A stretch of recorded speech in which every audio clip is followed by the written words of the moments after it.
Merci. Bon, moi, je m'appelle Françoise Godel, comme vous l'avez entendu. Donc, je suis directrice d'une association qui s'appelle Je ne fume plus. Je ne fume plus, c'est une association qui fait pas mal de formations. Comme je le disais tout de suite, on fait aussi beaucoup de travail avec des entreprises. J'ai vu qu'il y avait des infirmiers, infirmières de santé au travail. On, on intervient dans les établissements de santé, etc., etc. On fait pas mal de choses. Et Je ne fume plus, c'est aussi un groupe sur les réseaux sociaux qui a accueilli plus de 50 000 personnes. On est aujourd'hui 24 000 membres actifs. C'est un groupe sur Facebook, hein, qui sert à des gens qui sont en idée de sevrage ou en cours de sevrage et qui viennent chercher de l'information, du soutien euh, H24, 7 jours sur 7. Voilà. Donc, c'est un groupe d'entraide et d'information, de soutien et d'accompagnement dans le parcours de sevrage tabagique. Donc, beaucoup de professionnels de santé sont sur ce groupe, déjà pour s'informer, mais aussi parce qu'ils vont adresser entre deux consultations, par exemple, ou conseiller ce groupe à leurs patients de façon à ce qu'ils maintiennent une certaine motivation. Alors moi, aujourd'hui, je suis là pour vous parler des idées reçues sur le tabagisme et sur le sevrage tabagique. Alors les idées reçues, j'ai vu que certains d'entre vous sont tabacologues, sont des professionnels de santé en addictologie. Vous allez pouvoir vous dire, bah, pourquoi ils nous parlent de ça, on le sait. Ouais, sauf que vos patients ou les personnes que vous accompagnez ne savent pas. Et quand on sait quelque chose, nous, on a du mal à imaginer que la personne qui est en face puisse vraiment penser tout à fait autre chose. Donc, ce dont je vais vous parler aujourd'hui, ce sont les idées reçues qu'ont une grande majorité de personnes avant de commencer à arrêter de fumer ou pendant qu'ils sont au début en tout cas, de ce chemin de sevrage tabagique. La règle est simple. Vous n'hésitez pas à poser des questions. Moi, je suis là pour vous ce matin pendant 2 heures. Donc, vraiment, vous n'hésitez pas. Il n'y a aucun souci à ce que ma parole soit coupée, entre guillemets, pendant cette présentation. J'ai choisi 45 idées reçues. J'aurais pu en faire beaucoup, beaucoup, beaucoup plus. Mais j'ai pris celles qui me semblaient, au cours de toutes ces années d'accompagnement de personnes qui arrêtent de fumer, les plus signifiantes. Et j'ai choisi celle que moi j'avais en tant que fumeuse. J'ai été une très grosse fumeuse pendant très longtemps, plus de 30 ans, que j'avais au moment où je pensais quelque part dans ma tête à arrêter de fumer. Alors, je vais partager mon document qui sera à votre disposition, bien évidemment, tout au long de, enfin, à la suite de cette intervention. Donc, on va voir 45 idées reçues sur le tabagisme et le sevrage. Il y en a plein, plein d'autres, mais bon, je les ai choisies. N'hésitez pas, si vous en avez d'autres, vous les citez. Je pense que tout le monde voit mon écran. C'est parti. On voyage la première. Pour une personne qui fume encore, on va parler des personnes qui fument encore, des personnes qui sont en cours d'arrêt, qui envisagent d'arrêter de fumer, des personnes qui se substituent ou qui abordent la substitution, et des personnes qui vapotent, parce qu'en ce moment, il y a beaucoup, beaucoup de questions autour du vapotage et beaucoup d'idées reçues aussi. Première idée reçue, la clope, c'est une mauvaise habitude, c'est pas une drogue, faut pas exagérer quand même. Bah quoi, fume, faut pas exagérer, hein, c'est pas une drogue, hein. Ben si. Le tabac fumé, c'est une drogue extrêmement puissante. C'est d'ailleurs la drogue la plus addictogène et la plus délétère. Un fumeur sur deux va mourir de son tabagisme. Regardez le petit tableau que je vous ai mis là. Vous voyez en bas, on a la toxicité du produit. Le tabac est le produit le plus toxique. On a la dépendance. Le tabac est l'un des produits qui rend le plus dépendant. Par contre, au niveau de l'échelle de l'intensité des effets, c'est celui qui a le moins d'intensité visible. Si je fume une cigarette, si je fume un paquet de cigarettes, je vais continuer à marcher droit, je ne vais pas me mettre à délirer, je ne vais pas avoir d'hallucinations et je ne vais pas avoir de comportement déviant. Ce qui fait que le tabagisme est tout à fait accepté socialement, en tout cas beaucoup plus que tous les autres produits que vous pouvez voir sur ce schéma, hein. Euh, mais malgré tout, c'est une drogue extrêmement puissante car liée à des comportements, liée à une dépendance physique extrêmement importante, à une dépendance émotionnelle extrêmement importante, à une dépendance sensorielle, de sentir la fumée, ce qu'on appelle le throat hit, hein, le petit gratouillis dans la gorge, extrêmement importante, et enfin à une dépendance identitaire, se voir comme fumeur. Les fumeurs vous disent, moi si on m'arrête ma clope, on m'ampute.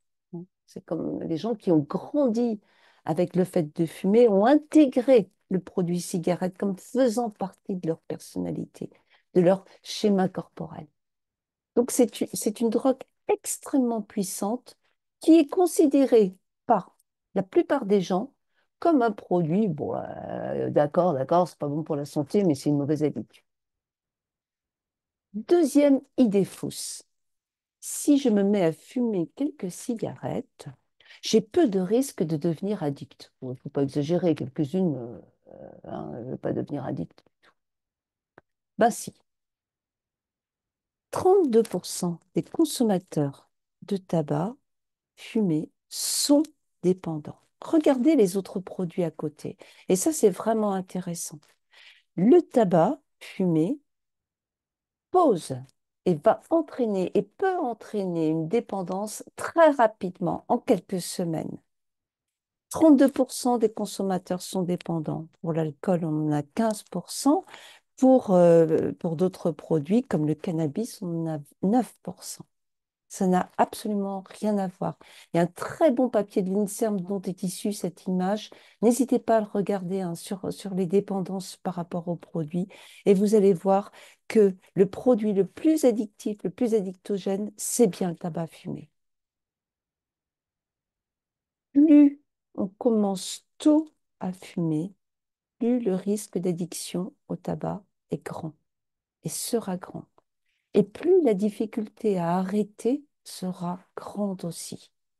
C'est la substance la plus addictive. Troisième idée reçue. Fumer peu, c'est pas dangereux. Ben, moi, je fume 2, 3 clopes par jour. Pas exagéré, hein, ça fait pas de mal. Jeune calmant, elle est devenue centenaire. Elle fumait une petite clope tous les jours avec son verre de Porto, hein. Puis moi, j'en connais plein, hein, des gens qui fumaient 1 ou 2 cigarettes. C'est tranquille, hein, ça leur a pas fait de mal du tout, hein. Idée reçue extrêmement répandue. Sauf que il n'y a pas de tabagisme sans danger. Même une petite demi-cigarette, c'est pas bon pour la santé. Et c'est ce qui fait vraiment la spécificité de ce produit qu'est le tabac fumé. Une spécificité pas terrible, notamment d'un point de vue cardiovasculaire. Vous savez, le tabagisme va entraîner un certain nombre de maladies. On parle surtout des cancers, hein. Il y a 17 cancers, hein, qui sont directement liés à la consommation de tabac, hein. C'est énorme. Alors, les gens ont dans leur tête, hein, le cancer du poumon, le cancer de la gorge, etc. Mais pas que, et très, très loin de là. Ce qu'on oublie souvent, ce sont des risques qui arrivent bien avant dans la vie et qui sont les risques cardiovasculaires, les AVC, les infarctus et tout ce qui est pathologie cardiovasculaire. Je vous ai mis une étude de 2018 sur cette diapo qui dit que fumer en moyenne une seule cigarette par jour, une cigarette par jour, donne un risque d'AVC et d'insuffisance cardiaque inférieur seulement de moitié, que de moitié, à quelqu'un qui fume un paquet par jour. Il n'y a pas de niveau de tabagisme où il n'y a pas de risque, surtout sur le plan cardiovasculaire. Une clope par jour, ça peut entraîner des dégâts. La quatrième idée reçue. Et on reste dans la même gamme. Il vaut mieux fumer une cigarette par jour pendant 10 ans que 20 cigarettes par jour pendant un an. Alors ça, c'est une idée reçue extrêmement répandue. C'est quelque chose comment dire, qui, euh, qui, qui fait tilt dans la tête des gens, c'est-à-dire, ouais, moi je fume un petit peu, bon, depuis un certain temps, mais attends, lui à côté, il fume ses 30 clopes par jour, on va pas me dire que c'est pareil, quoi, ça va pas à la tête, non. Et pourtant, et pourtant, fumer une cigarette par jour pendant 10 ans fait courir plus de risques que de fumer un paquet par jour pendant un an.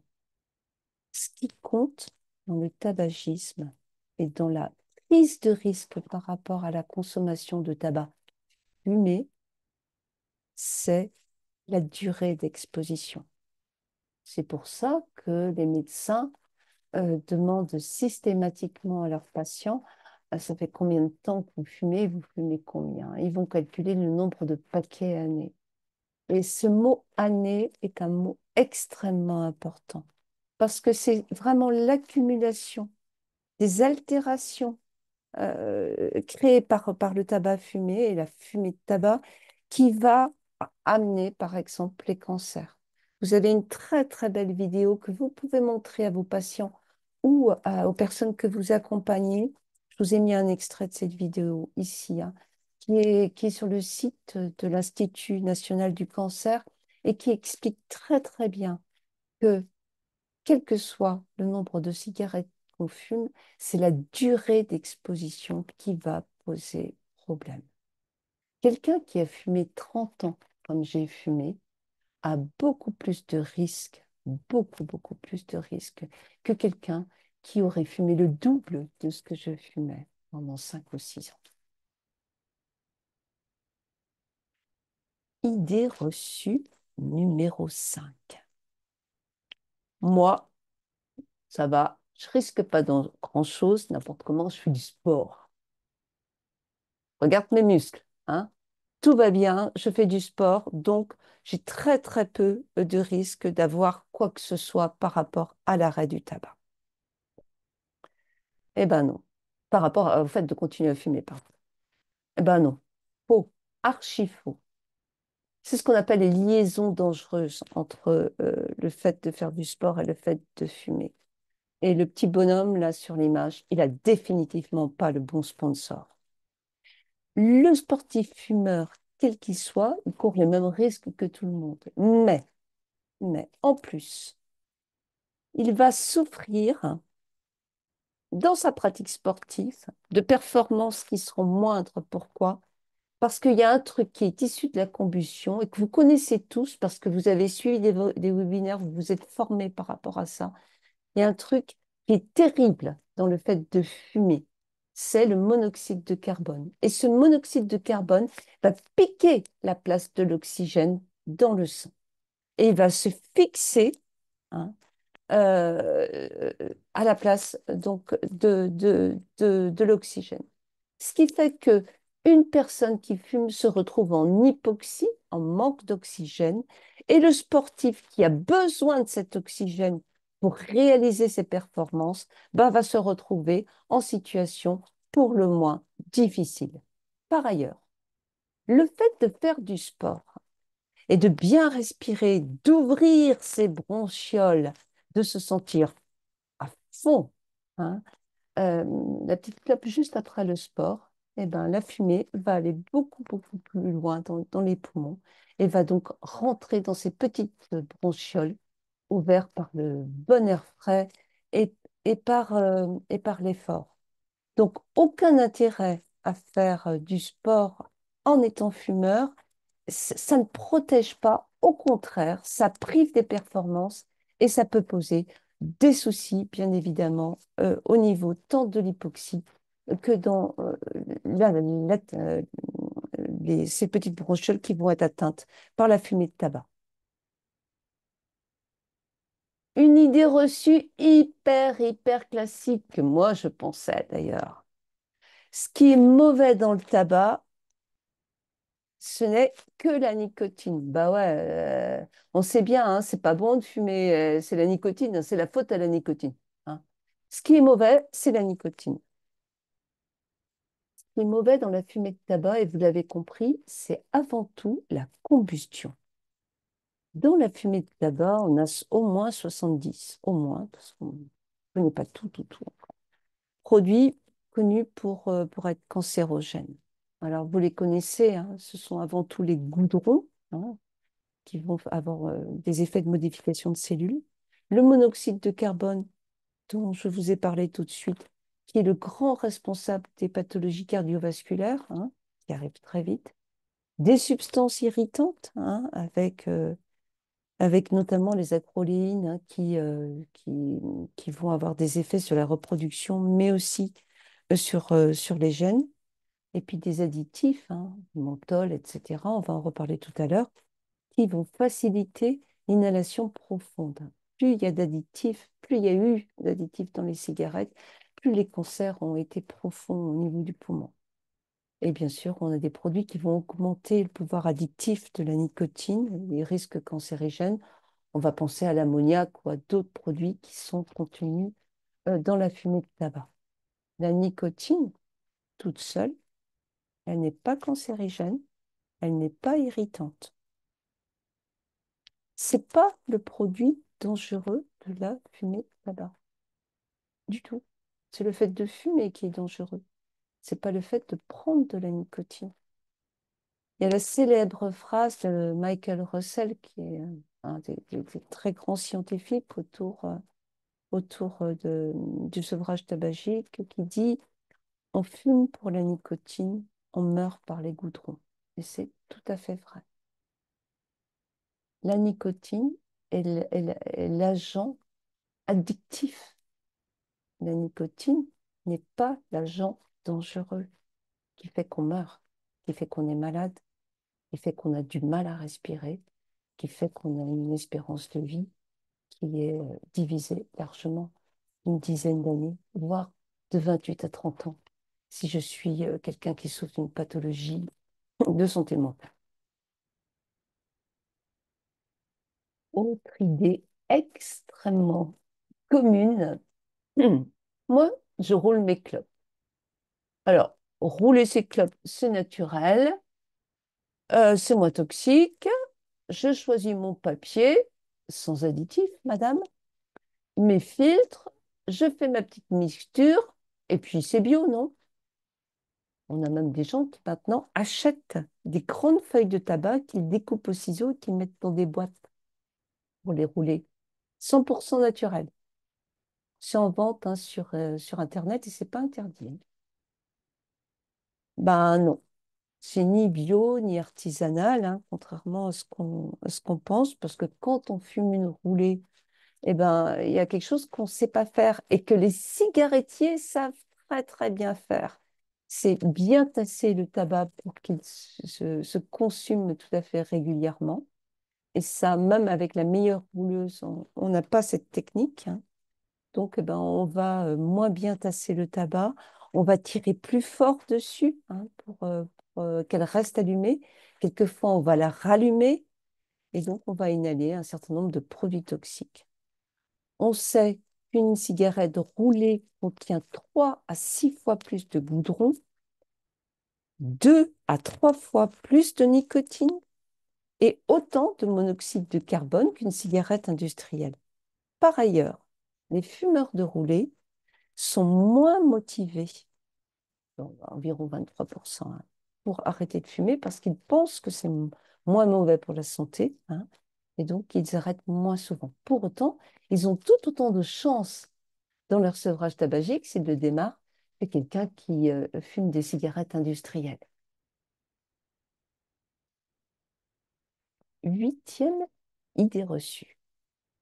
Bon, ben d'accord, c'est bien gentil, mais moi, la chicha, moi je sais que c'est moins dangereux que la clope parce que il y a de l'eau et puis la fumée, ça passe dans l'eau, donc ça filtre, hein.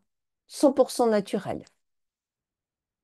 Ben non, ben non, non, non, non, non, pas du tout.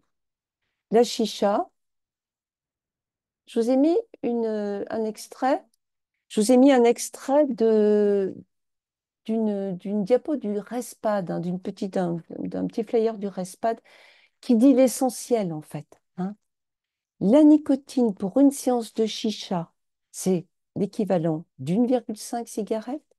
En monoxyde de carbone, c'est l'équivalent d'un paquet de cigarettes. On a des accidents d'intoxication au monoxyde de carbone chez des gamins, hein, qui font des malaises suite à des séances de chicha avec ce fameux CO, monoxyde de carbone. En goudron, c'est l'équivalent de 26 cigarettes. Et en volume de fumée avalée, c'est l'équivalent de 40 cigarettes. Ce petit flyer est téléchargeable sur le site du RESPAC. N'hésitez pas à aller le chercher pour combattre cette idée reçue. Autre idée reçue, moi, ouais, j'attends de tomber enceinte. Ah, quand je serai enceinte, j'arrêterai, ça c'est sûr. D'ailleurs, l'arrêt du tabac, ça vient, mais alors personne n'a plus envie de fumer quand on est enceinte, tout le monde le sait, hein. Bon, c'est comme ça, tu es enceinte, tu n'as plus envie de fumer, c'est la révélation totale. Mais bon, c'est peut-être pas la peine de le faire avant, hein, j'en profite, hein. On verra quand je serai enceinte. Sauf que fumer nuit à la fertilité. Déjà, ça entraîne une dysfonction de la fonction érectile, hein, et ça, peu d'hommes le savent. Ils s'en rendent compte quand ils arrêtent de fumer. Une diminution du nombre de spermatozoïdes, une altération de l'ADN. Et chez les femmes, bien sûr, ça peut perturber le cycle ovulatoire, pardon, et la fertilité est diminuée d'un tiers. Le délai moyen pour tomber enceinte pour une non-fumeuse, pardon, c'est autour de un peu plus de 9 mois. Pour une fumeuse, c'est entre 11 et un peu plus de 18 mois. C'est pas rien. Pour les personnes qui suivent un parcours de PMA, on a aussi des taux de réponse qui sont largement inférieurs, hein, avec des chances de grossesse qui sont divisées par deux, des risques de fausse couche multipliés par deux. Ça, ce n'est pas rien. Donc, vraiment une information qui est importante, arrêter de fumer. Si on souhaite avoir un bébé, c'est arrêter de fumer avant la conception, hein. On n'attend pas d'être enceinte pour arrêter de fumer.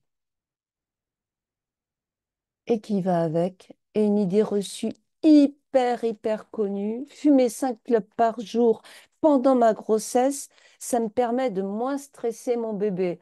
Allez, ma petite dame, vous pouvez garder 2, 3 cigarettes, c'est pas très grave, vous en fumiez 15, 16, allez, bon, 3, 4, 5 maxi, hein. Parce que oui, je sais, vous allez être énervé, vous allez être stressé, c'est pas bon pour votre bébé. Donc, faites le minimum, d'accord? Tout va bien se passer. Sauf que on le sait, les risques du tabagisme, petits, moyens ou grands, sont extrêmement présents pendant la grossesse. Je ne vais pas vous les rappeler tous, ils sont sur la diapo. On rappellera le faible poids du bébé à la naissance, le risque de accentuer de fausses couches, etc. Enfin, tous les risques qui sont liés à la combustion pendant la grossesse. Il n'y a pas de risque zéro à fumer quelques cigarettes, que l'on soit enceinte ou pas. Hein, ça, c'est une idée reçue, voire une idée reçue qui est encore présente chez des professionnels de santé. Ça, moi, je le lis tous les jours. Autre idée reçue. Ouais, tu sais, à mon âge, moi, ça vaut plus la peine, hein. Ça fait 40 ans ou 50 ans que je fume. Bon, ouais, c'est vrai que j'ai des petits soucis. Mais bon, ça ne changera plus grand-chose, tu sais, maintenant pour moi. Classique. Et pourtant, il y a des avantages à tous les âges. J'insiste, à tous les âges. Alors, vous avez vu, il y a quelques mois, il n'y a pas si longtemps, je crois que c'est en septembre, il y a une grosse étude qui est sortie et qui montrait que si on arrêtait de fumer avant 40 ans, on récupérait grosso modo l'espérance de vie d'un non-fumeur. Alors ça a fait des choux gras de la presse, hein, parce que c'est une étude extrêmement intéressante, dont les journaux français n'ont retenu que cette idée-là. T'arrêtes de fumer avant 40 ans, c'est bon. Ce qu'ont entendu les gens, c'est j'arrête de fumer après 40 ans, c'est plus bon du tout, quoi. Pour moi, c'est foutu. Ben non. pas du tout. On sait que toute personne qui arrête de fumer, quel que soit son âge, va avoir des bénéfices évidents, notamment d'un point de vue cardiovasculaire, parce que ce sont les avantages que l'on retrouve le plus rapidement au moment de l'arrêt du tabac. Donc, c'est une survie plus longue, mais aussi en meilleure santé. Et ça, c'est quelque chose qu'on oublie souvent. On dit aux gens, si vous arrêtez de fumer, vous allez vivre plus longtemps. Et vous allez gagner quelques années de vie si vous arrêtez à 70 ans. Mais ce qu'on ne dit pas aux gens, et ce qu'on oublie de leur dire, c'est ces quelques années de vie supplémentaires. Elles seront beaucoup plus confortables. C'est pas quelques années de vie supplémentaires avec une bonbonne d'oxygène et une difficulté respiratoire, avec une toux chronique ou des pathologies diverses et variées, extrêmement pénibles à soigner. Ce sont des années de vie en meilleure santé. Alors, on a eu une très très belle étude avec une population extrêmement nombreuse en 2024 là, qui montre bien cette différence. Regardez, pour des gens, pour des hommes qui âgés de 70 à 79 ans, pas des gamins, hein, l'espérance de vie va être extrêmement différente. 83% des personnes qui ne fument pas sont encore en vie pour les hommes. 79% des personnes qui ont arrêté depuis plus de 10 ans, arrêté de fumer depuis plus de 10 ans, sont encore en vie. 70% des personnes qui ont arrêté depuis moins de 3 ans sont encore en vie et 59% pour les hommes, des gens qui continuent à fumer, sont encore en vie. Et pour les femmes, on a des résultats qui sont similaires, revus à la hausse. Ça ne va pas durer, ça, parce que les femmes de ma génération ont été des grosses fumeuses et donc les taux de maladies cardiovasculaires, les taux de cancer, notamment du cancer du poumon, sont en train de bondir chez les femmes qui ont commencé à fumer dans les années 70, début des années 70, hein. Mais pour autant, on a ce gain d'espérance de vie qui est extrêmement important et qui est une espérance de vie en meilleure santé. Et ça, c'est quelque chose qu'il faut le dire. Ça vaut toujours la peine. J'arrête de fumer. C'est parti, j'arrête de fumer. Une clope, c'est 1 milligramme de nicotine. Bah quoi? Vous avez appris ça quand vous avez fait des formations autour de la tabacologie. Vous voyez ça aussi dans tous les petits guides, etc. Une clope, 1 milligramme. Et beaucoup de gens qui se renseignent sur l'arrêt du tabac ont ça aussi en tête. Deux informations. Je vous ai mis un petit tableau qu'a fait le professeur Dosenberg. Tout le monde le connaît, le professeur Dosenberg, c'est un grand tabacologue, quelqu'un qui, c'est un pneumologue, quelqu'un qui a, on va dire, une grande bouteille autour de l'arrêt du tabac. Et lui et d'autres l'avaient fait avant lui, hein, notamment Robert Molimar, qui est un des fondateurs de la tabacologie en France, hein, parle beaucoup plus d'une dose plus importante.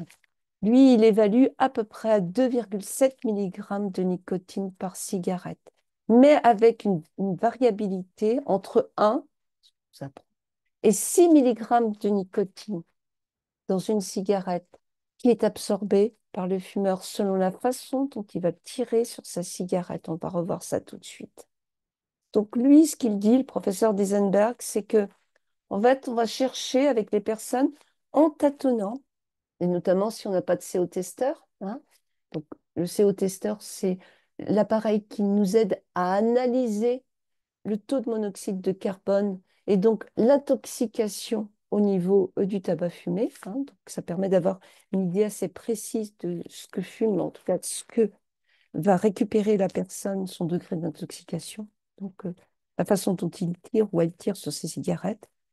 Donc, ce qu'il dit, c'est qu'on va se situer un petit peu entre les deux, entre du surdosage, du sous-dosage. Et on va partir de la dose basse, la dose la plus basse possible, soit 1 milligramme. mais pour autant, c'est souvent revu à la hausse. Donc, 1 milligramme par cigarette fumée, c'est une idée qu'on a parce qu'il faut bien partir de quelque chose, mais ce n'est pas quelque chose qui est vrai fondamentalement. Il ne faut pas en faire une règle. C'est vraiment une base. Et c'est que une base. Et pour lire et suivre énormément de fumeurs depuis des années et des années, je peux vous dire que pour la très grande majorité des gens, le 1 milligramme par cigarette ne suffit pas. Autre idée reçue, moi je fume pareil que mon copain, donc je vais me substituer pareil. Bah ouais, tu fumes un paquet de clopes, t'as un patch à 21. Moi je fume un paquet de clopes, la même marque en plus, on a de la chance. Bah, je vais prendre le même patch que toi. Bah non. Parce qu'il y a quelque chose qui est très important et que vous connaissez sans doute, ça s'appelle l'autotitrage. Alors, qu'est-ce que c'est l'autotitrage? Un fumeur va prendre sa dose tout à fait naturellement. En fonction de comment il tire sur sa cigarette, il ne va pas absorber le même dosage de nicotine. Le matin, je ne sais pas s'il y a des anciens fumeurs parmi vous, quand on fume, on fait ça. Oh, elle est bonne. Oh, ça fait du bien, ça me réveille. Tire fort sur sa cigarette. Le soir, quand on est avec nos amis et que nos récepteurs nicotiniques sont saturés parce qu'on a fumé toute la journée et qu'ils sont saturés, on va tirer comme ça. On est cool là, hein, ça va, hein. Voilà. Et on va absorber beaucoup moins de nicotine. On s'autotitre. On tire comme un malade sur sa clope quand on sort de réunion, quand on sort de cinéma, pour avoir sa dose.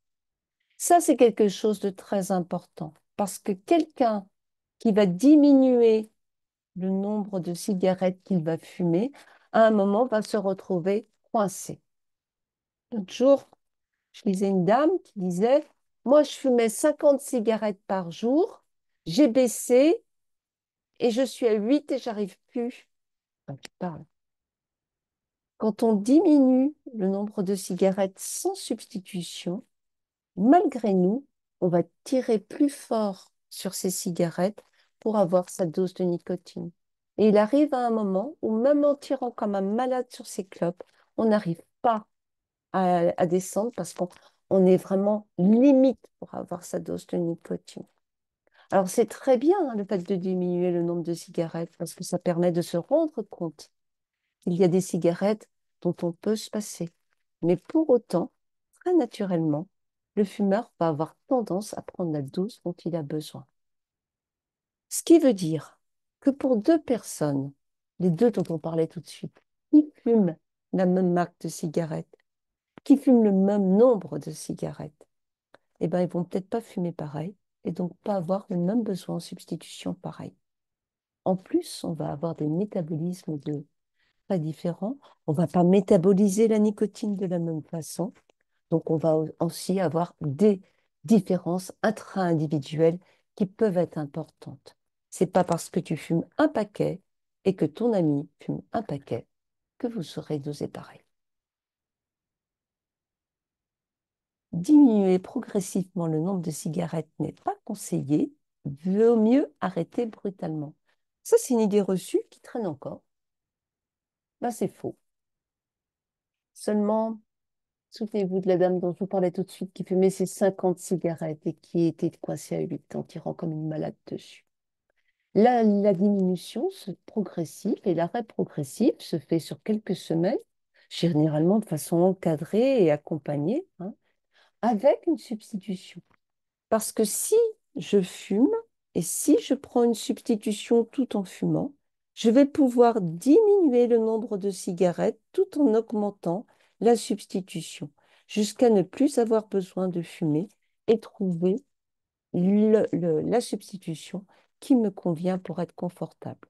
Cette diminution progressive avec substitution va bien marcher hein, pour la plupart des gens et permet à des gens qui ont très très peur d'arrêter de fumer, qui sont en angoisse totale par rapport à l'arrêt du tabac, d'apprendre à apprivoiser sur une période donnée leur sevrage en continuant à fumer, en diminuant progressivement, avec substitution, le nombre de cigarettes fumées jusqu'à l'arrêt total. Et ça, c'est quelque chose d'important, hein. Donc, on a des résultats qui sont tout à fait appréciables avec l'arrêt progressif, avec substitution. Idée reçue. Ça, moi, je le dis tous les jours. Ouais, ça, c'est très bien. Mais moi, la dernière fois que j'ai arrêté de fumer, madame, j'ai été malade à crever. Je toussais, je tousse pas alors que je fume mon paquet par jour, hein. Je toussais comme un atroce, quoi. Je crachais tout ce que je pouvais, puis je respirais moins bien, hein. Ah. En fait, quand tu arrêtes de fumer, tu payes le prix, quoi. Tu es à peu près tranquille quand tu fumes, t'arrêtes, t'as l'addition. Ça, c'est une idée reçue extrêmement bien ancrée, qui n'est pas obligatoirement verbalisée, mais il y a cette peur-là d'être malade, de payer le prix. Genre, moi, mon voisin, il a arrêté de fumer 2 jours après. Il crachait ses poumons. Il est mort 6 mois après, hein. On ne sait pas trop de quoi, mais moi, je dis c'est lié, hein. Ça, c'est sûr. C'est fait d'arrêter, hein, net, hein. Ça l'a tué. Voilà. Ça, c'est des idées reçues absolument classiques.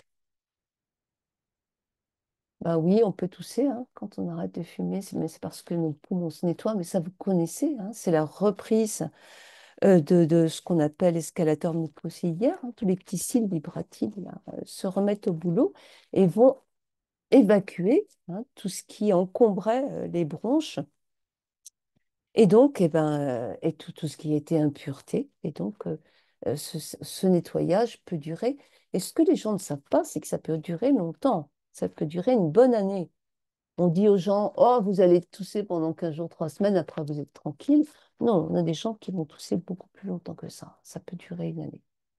Mais ce que les gens ne savent pas non plus, de genre, je respire moins bien, c'est que la fumée de cigarette contient, mais ça vous le savez, je pense, des produits à effet bronchodilatateur. Je vous ai nommé là, notamment le cacao, la théobromine, des extraits de réglisse et du menthol, hein. Les clopes au menthol sont interdites, mais il y a toujours des extraits de menthol dans les cigarettes industrielles, hein.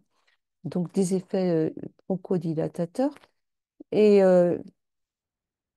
on a comme ça des personnes asthmatiques qui disent, mais moi, je ne me vois pas arrêter de fumer parce que je me sens respirer, hein. J'ai ce chemin respiratoire qui est marqué par la fumée de tabac c'est comme si je respirais mieux. Ben, c'est comme si je respirais mieux. On a un effet bronchodilatateur de la fumée de tabac. C'est vraiment une saloperie, hein, ce produit.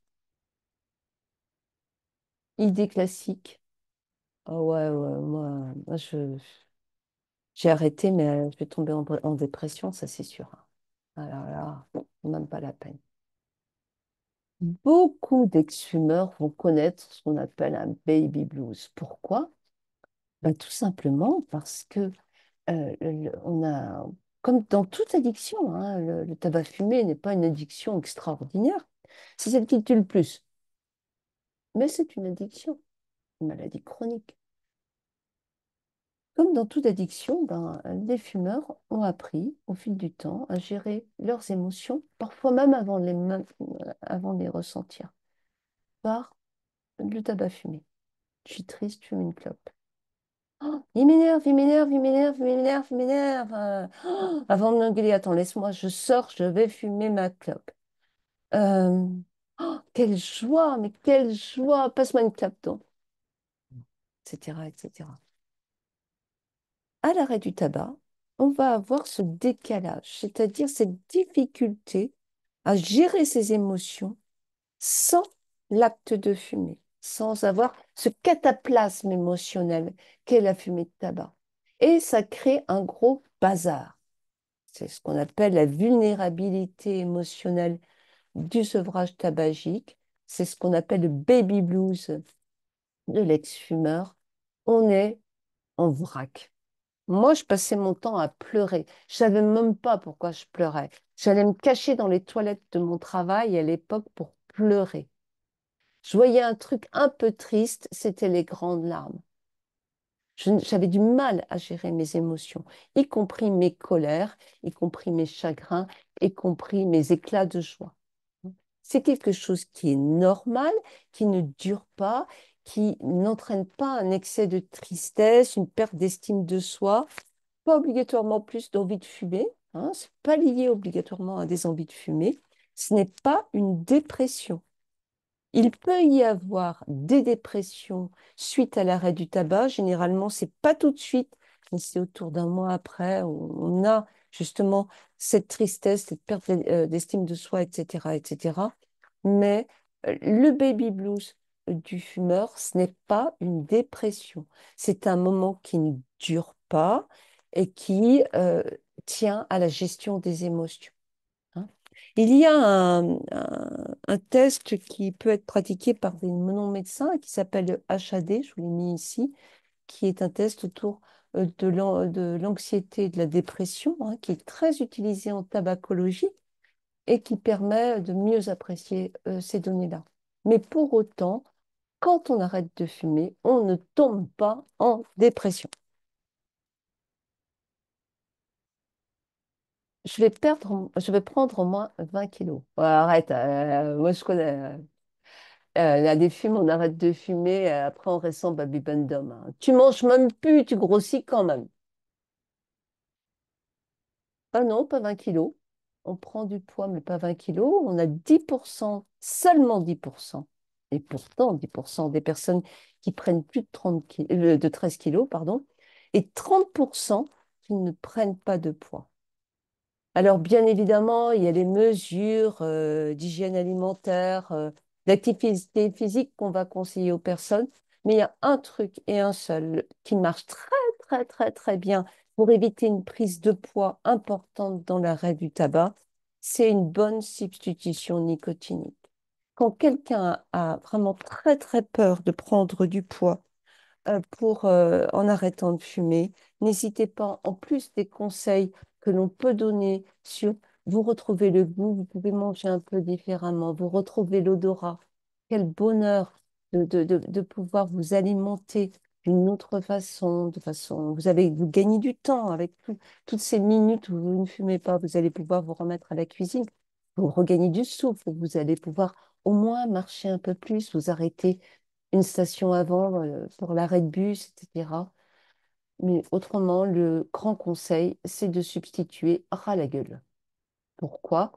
Parce que la nicotine a un effet sur la perte de poids, hein, telle qu'elle l'avait quand elle était contenue dans la fumée de tabac. Elle va permettre de diminuer donc cette prise de poids, d'augmenter les dépenses énergétiques. Elle joue aussi sur la glycémie. Donc, moi, ce que je dis pour les personnes qui ont vraiment cette très grande angoisse, c'est une cause de rechute, hein, relativement fréquente, n'hésitez pas à vous substituer ras la gueule, c'est-à-dire juste en dessous le surdosage. Donc, on substitue au maximum quand il y a cette crainte de prise de poids et on ne prendra pas 20 kilos ou 30. On a des gens très bien informés. Ils suivent Ça commence aujourd'hui ou Bonjour docteur ou Ça m'intéresse santé ou tout ce que vous voulez.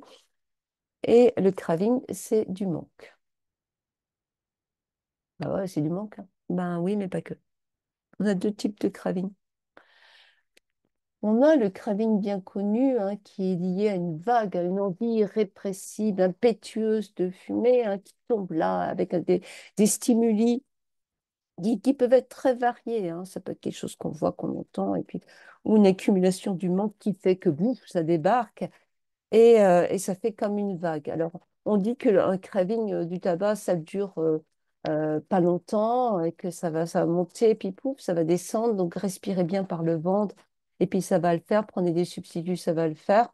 Dans la vérité vraie de la vie, pour l'avoir vécu, un craving, ça peut durer beaucoup plus longtemps, hein. Donc, c'est vraiment quelque chose qui est anticipé avec les patients. Si ça m'arrive, qu'est-ce que je vais faire? Parce que quand ça arrive, on a une idée fixe, une clope. On n'a pas le temps de mettre en mots ni en idées.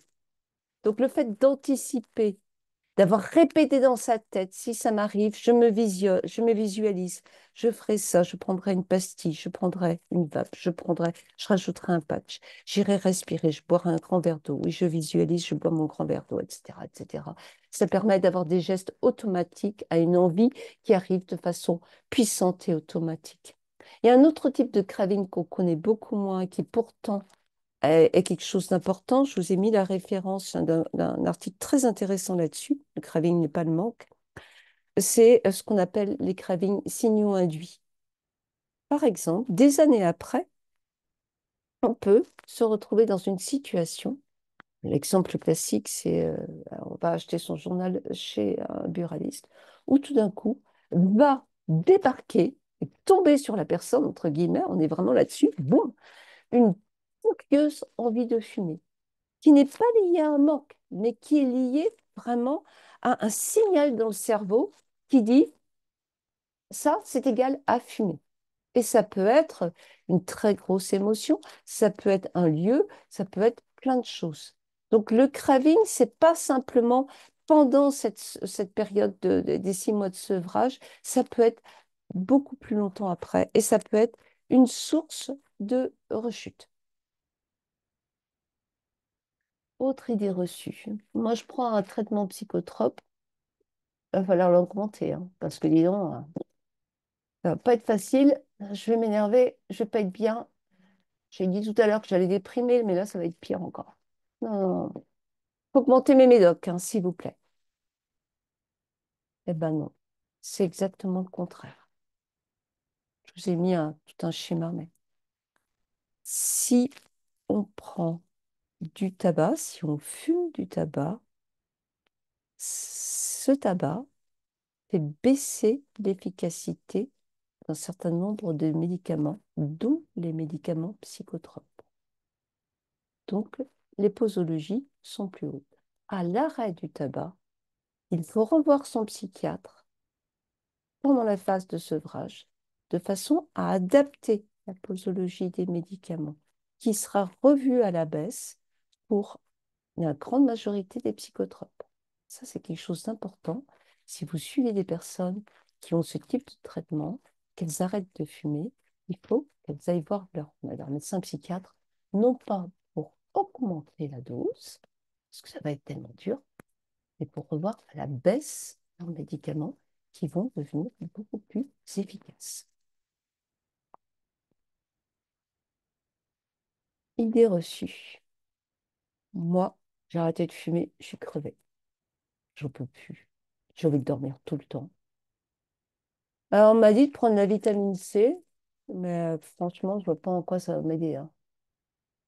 Parce que c'est bien comme ça pour se réveiller un peu, mais franchement, moi, par rapport à l'arrêt du tabac, vous voyez quelque chose? Vous voyez un lien? Il n'y en a pas, hein? Non, non, non. Ça, c'est le truc pour faire gagner des sous aux pharmaciens, ça, c'est tout. Non, non, non, je crois pas du tout.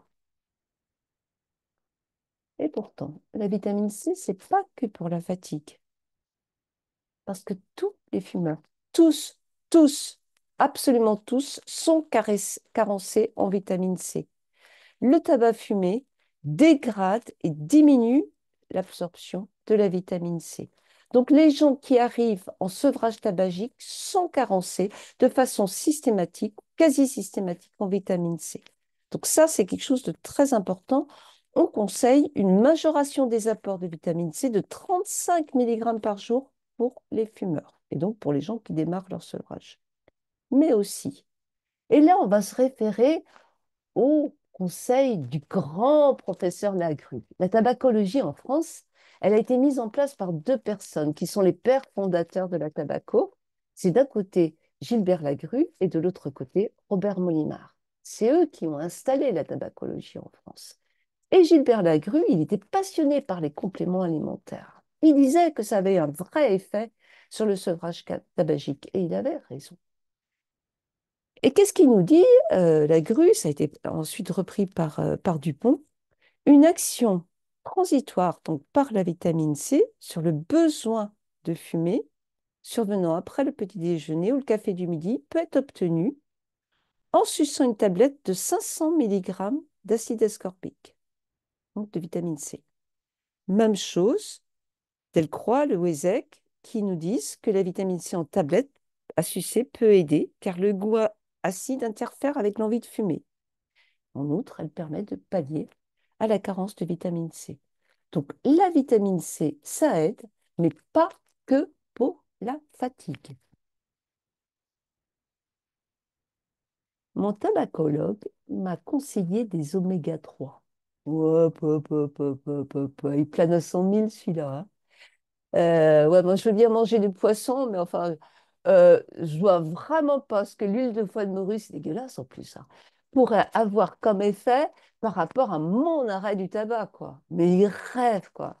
Il rêve. Ben non, il rêve pas.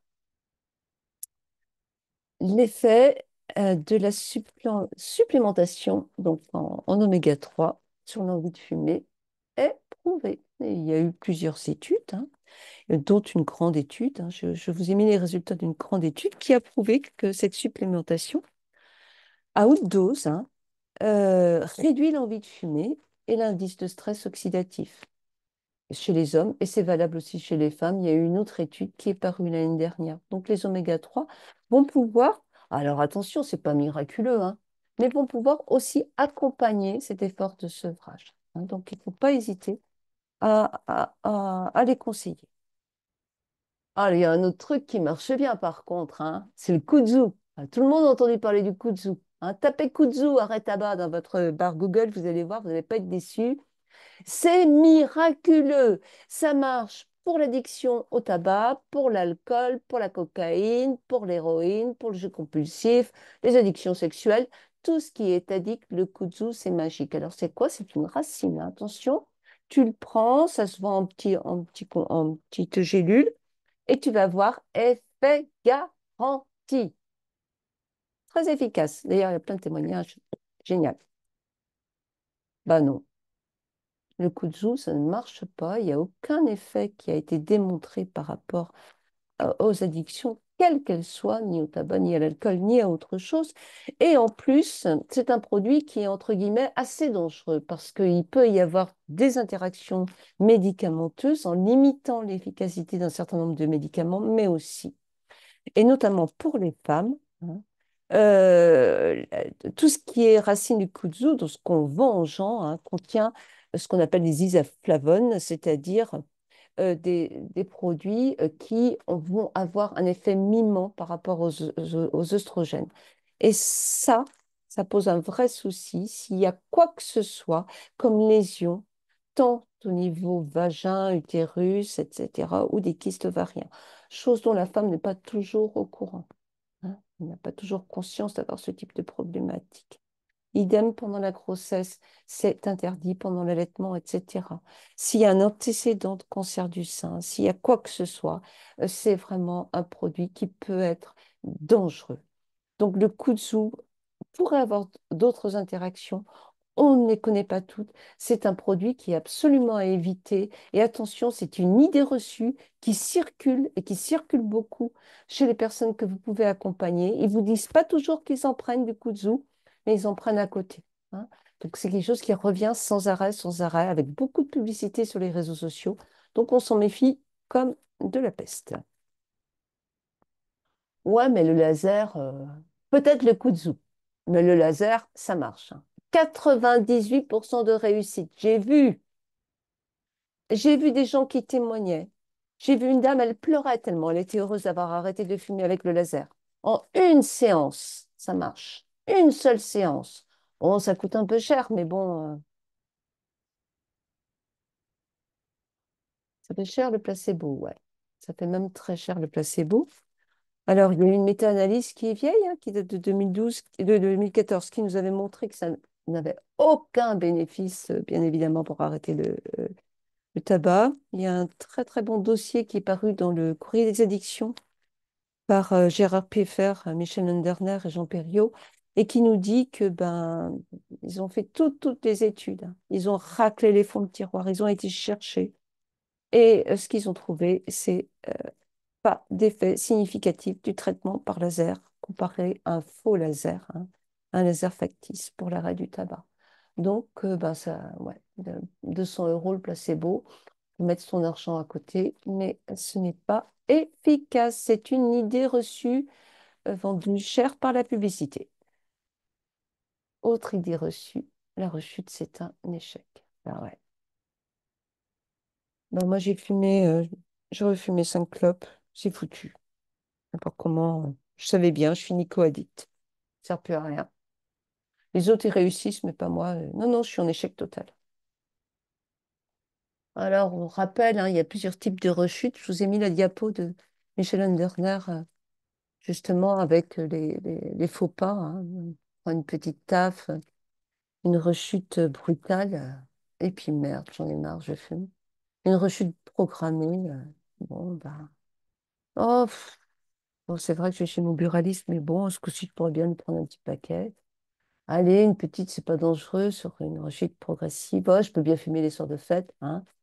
Et puis, on a ces rechutes imprévisibles, surprenantes. On ne sait même pas d'où ça sort. Et puis, ça arrive. Pour autant, quel que soit le type de rechute, le professeur Lagru nous disait à juste titre, ce n'est pas un échec, mais une réussite différée. Dans toute rechute, il faut dédramatiser la situation. C'est un incident de parcours. On doit casser les idées de je suis nul, j'ai honte, j'y arriverai jamais, etc., etc., etc. Mais on est dans une optique d'apprentissage. J'ai appris quelque chose, j'ai compris quelque chose et je saurai anticiper pour la prochaine fois. Une très belle image est celle que vous connaissez sans doute de Robert Molimar du vol du canard. Et Robert Molimar disait, je le cite, j'aimerais voir rayer du vocabulaire le mot désespérant de rechute du tabagisme.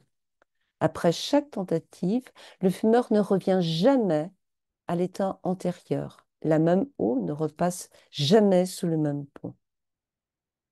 Appelons les rechutes des étapes parfois nécessaires avant l'arrêt définitif. Et il nous donne cette image du vol du canard qui, pour prendre son envol sur un plan d'eau, fait plof, plof, plof, plof. À chaque fois, il avance sur ce plan d'eau pour pouvoir prendre son envol. Et c'est ça, le sevrage tabagique, c'est un apprentissage. La rechute n'est pas un échec. On passe à la substitution. Sauf s'il y a des questions, mais j'en vois pas pour l'instant. Ouais, ouais. Moi, je veux bien prendre des substituts, mais en fait, si je prends des substituts, je vais rester dépendant, hein. Donc, ça va décaler d'autant le fait que je sois libérée, délivrée. Et puis, je continue à prendre de la nicotine. Donc, l'addiction, elle reste là. Et puis, je reste dépendant. Je vois vraiment pas l'intérêt de prendre des substituts parce qu'en fait, on continue à bouffer de la nicotine. Et puis, du coup, c'est comme fumer, hein, c'est pareil, hein. Ah, bah ouais, c'est comme fumer. Bah non, c'est pas comme fumer, mais ça, vous le savez bien, je ne vais pas vous le réexpliquer. Avec le tabac fumé, la nicotine, et ça, vous le savez aussi, c'est juste un rappel, arrive en shoot au cerveau en 7 à 10 secondes, hein. C'est quelque chose d'hyper rapide. Oh, plaisir. Et c'est justement cette rapidité du shoot de nicotine qui arrive par la voie fumée, hein, qui va procurer ce shoot de plaisir et donc l'addiction. Avec la substitution, on a une diffusion lente de la nicotine. Même pour le plus rapide des substituts, elle est beaucoup plus lente qu'avec la fumée de cigarette. Beaucoup, beaucoup, beaucoup plus lente, hein. Et donc, on a ce qui est très bien expliqué sur ce petit schéma que vous connaissez certainement, avec le fumeur qui a plus de récepteurs nicotiniques dans son cerveau et dans son corps de façon générale, mais surtout dans son cerveau, qu'un non-fumeur, hein, parce que le fait d'avoir excité ces récepteurs nicotiniques fait se sont multipliés en nombre et qu'ils sont devenus plus importants, plus gros, hein. La substitution nicotinique va avoir deux objectifs. Elle va saturer les récepteurs, elle va leur donner une petite dose apportée de façon lente et non plus en shoot pour calmer le manque. Et donc, elle va diminuer le nombre de récepteurs désaccoutumés du tabac fumé. Alors, il y a une petite image que moi j'utilise et qui marche bien avec les personnes. Je leur explique qu'en fait, quand ils fumaient, au début, tout le monde a des récepteurs nicotiniques. Mais quand on clope, ça arrive en 7 secondes avec ce boum de shoot nicotinique, eh ben, leurs petits récepteurs, ils sont devenus de plus en plus nombreux, de plus en plus gros, et ils hurlent pour avoir leur dose. C'est ce qu'on appelle du manque. Et donc, on passe son temps à leur donner, à leur donner, à leur donner régulièrement, parce que s'ils n'ont pas, eh ben, ils hurlent et on est mal. Et donc, on se dit, je suis mal, donc j'ai besoin de fumer. On se dit même quelquefois, je stresse, donc la clope me soulage, alors que c'est faux. On stresse parce qu'on est en manque, donc la clope soulage. Mais notre cerveau, il fait des courts-circuits et donc il pense, je stresse, donc je fume, ça me fait du bien. Ce qui est faux. Bref, on a notre, on a nos récepteurs nicotiniques qui hurlent. Ensuite, on va leur donner des substituts en petites doses et très lentes qui vont arriver. Donc, ces récepteurs vont se calmer, vont faire moins de bruit. Et ensuite, eh ben, entre guillemets, ils vont s'endormir. Ce qui fait qu'on va être beaucoup, beaucoup plus tranquille à ce niveau-là. On aura toujours plus de récepteurs nicotiniques qu'un non-fumeur, mais on aura des récepteurs nicotiniques qui ne seront plus en train de hurler au manque. Pour autant, on en aura toujours plus parce qu'on est un ex-fumeur.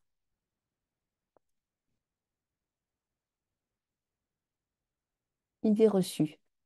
Et celle-là, vous la connaissez bien. Si je fume avec un patch, je peux avoir une overdose de nicotine, tomber par terre avec une crise cardiaque, et je dois l'enlever tout de suite. Oh là là là là, mon Dieu.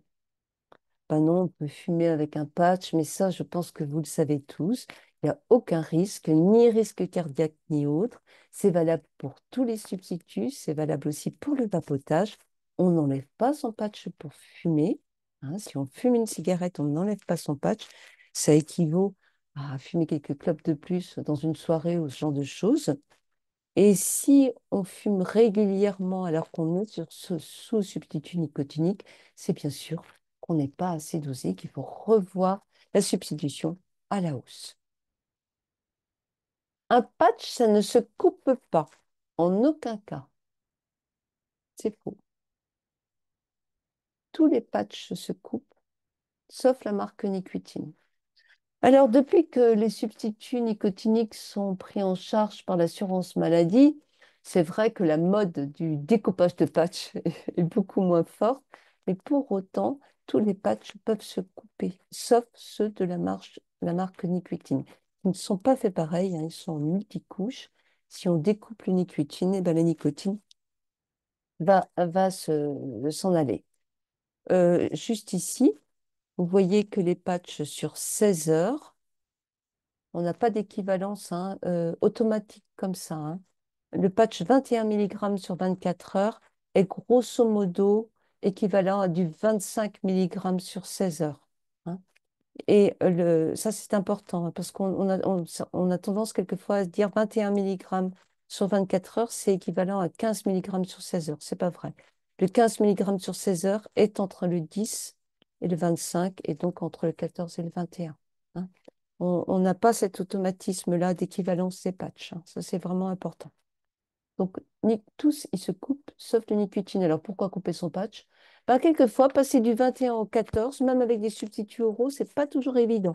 Donc, on va couper un petit bout. Ça peut être une stratégie qui va rassurer un certain nombre de personnes. Les patchs diffusent tous la même dose.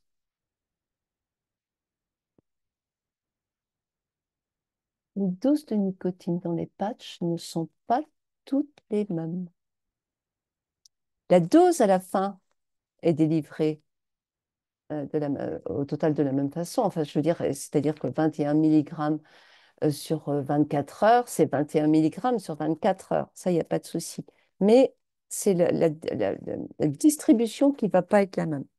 La plupart des patchs vont distribuer en continu. Ils mettent à peu près 1 heure à arriver à leur distribution maximale et pouf, pouf, pouf, pouf, pouf, pouf, pouf, pouf. il continue comme ça pendant tout le temps où il est posé. Sauf un, c'est celui de la marque Nicotinne. Donc, les patchs habituels, c'est paf, paf, paf, paf. Celui de la marque Nicotinne va distribuer en deux pics. Et ensuite, continue à distribuer tout à fait classiquement. Pendant les 6 premières heures, la dose délivrée par le patch Nicotinne est 2 fois plus importante qu'avec les autres marques.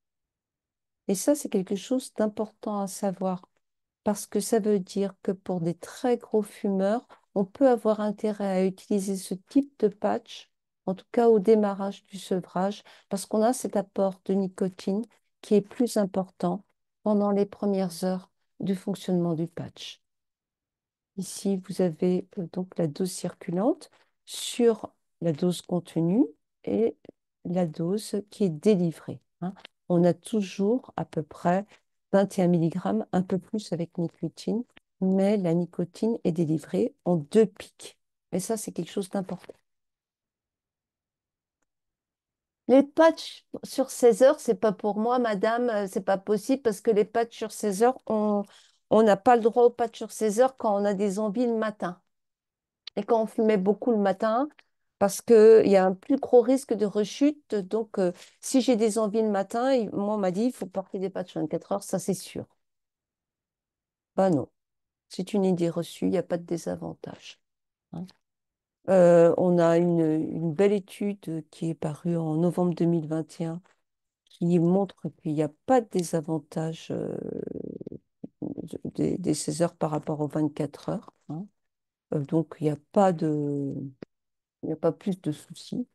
Et on a un très très beau dossier aussi qui est paru dans la revue des maladies respiratoires en 2021 et qui montre qu'il n'y a pas de rechute matinale plus fréquente qui suggérerait pardon, un sous-dosage avec un patch sur 16 heures. On prend des substituts oraux le temps que le patch fasse effet, hein. Le patch met un peu moins d'1 heure à agir quand c'est un patch sur 16 heures. Et il n'y a pas plus de risque qu'avec de rechute, en tout cas, ou de prise de cigarette qu'avec un patch sur 24 heures. Donc, même quelqu'un qui fumait beaucoup le matin peut utiliser des patchs sur 16 heures. On arrive à la 30e. 3 semaines, 3 semaines, 3 semaines et finito. Moi, je veux être libérée, délivrée le plus rapidement possible. Je sais qu'il faut porter des patchs, qu'il faut prendre des substituts pendant un petit peu de temps, mais bon, j'ai regardé, c'est pas trop long, donc 3 semaines du 21. Oui, patch sur 16 heures, ça veut dire qu'on n'en met pas la nuit, tout à fait. Vous coulez le patch le matin et vous l'enlevez le soir 1 heure avant de dormir. Un patch met 1 heure, quel que soit le patch, hein, sur 24 heures ou 16 heures, on s'en fout. Il met à peu près 1 heure à agir et quand on l'enlève, eh ben, la nicotine reste présente dans le corps encore une bonne heure. Donc, on ne le met pas la nuit, ça c'est donc on le garde 16 heures. On peut garder son patch 16 heures la nuit, hein, on va pas mourir bien évidemment, mais la dose de nicotine délivrée, elle sera vraiment très faible, c'est surtout psychologique. 3 semaines, 3 semaines, 3 semaines. Rapidos, libéré, délivré. Hop, terminé. C'est ce que pensent encore beaucoup de médecins, hein. Ben non, ben non, ben non, mais ça vous le savez, le temps du sevrage, c'est quelque chose d'essentiel. Tu as fumé 10 ans, 20 ans, 30 ans, 40 ans. Il faut se donner au moins une année pour arrêter. Donnez-vous le temps du sevrage. C'est quelque chose d'essentiel. Et c'est quelque chose que les gens, en général, n'ont pas du tout anticipé. La dimension temps. Ils n'ont pas anticipé. Et ils se retrouvent en difficulté par rapport à cette dimension. On le sait, le port du patch est plus intéressant s'il dépasse 3 mois. On a moins de rechutes. Donc 3 mois, 6 mois et voire un an sans aucun souci. On a de la chance en France. Les substituts sont pris en charge par l'assurance maladie. On peut se substituer 1 an et plus sans aucun souci. Il faut prendre le temps d'asseoir son sevrage. On fait des paliers, on y va tout doucement, tout doucement. On se donne du temps. Ça fait peur aux gens, ils se disent, oh là là là, je vais jamais être sorti de ce truc-là. Et en même temps, ça les rassure. Parce qu'ils savent que ben, ils vont pouvoir y aller tout doux et prendre leur temps, justement. Une pastille à sucer, ça se suce. Bah ouais, banane. Une gomme à mâcher, ça se mâche.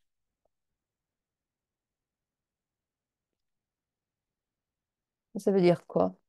Ça veut dire qu'on vend des idées fixes à des gens et qu'on leur fait de la fausse information. Une pastille, ça ne se suce pas.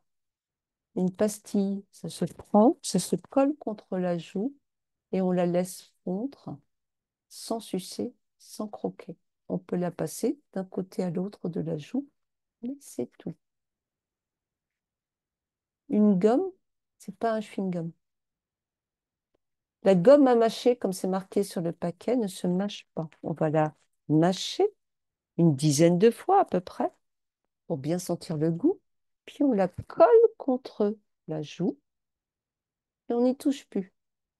Quand on n'a plus le goût et qu'on ça picote plus, on va remâcher un petit peu et recoller contre la joue.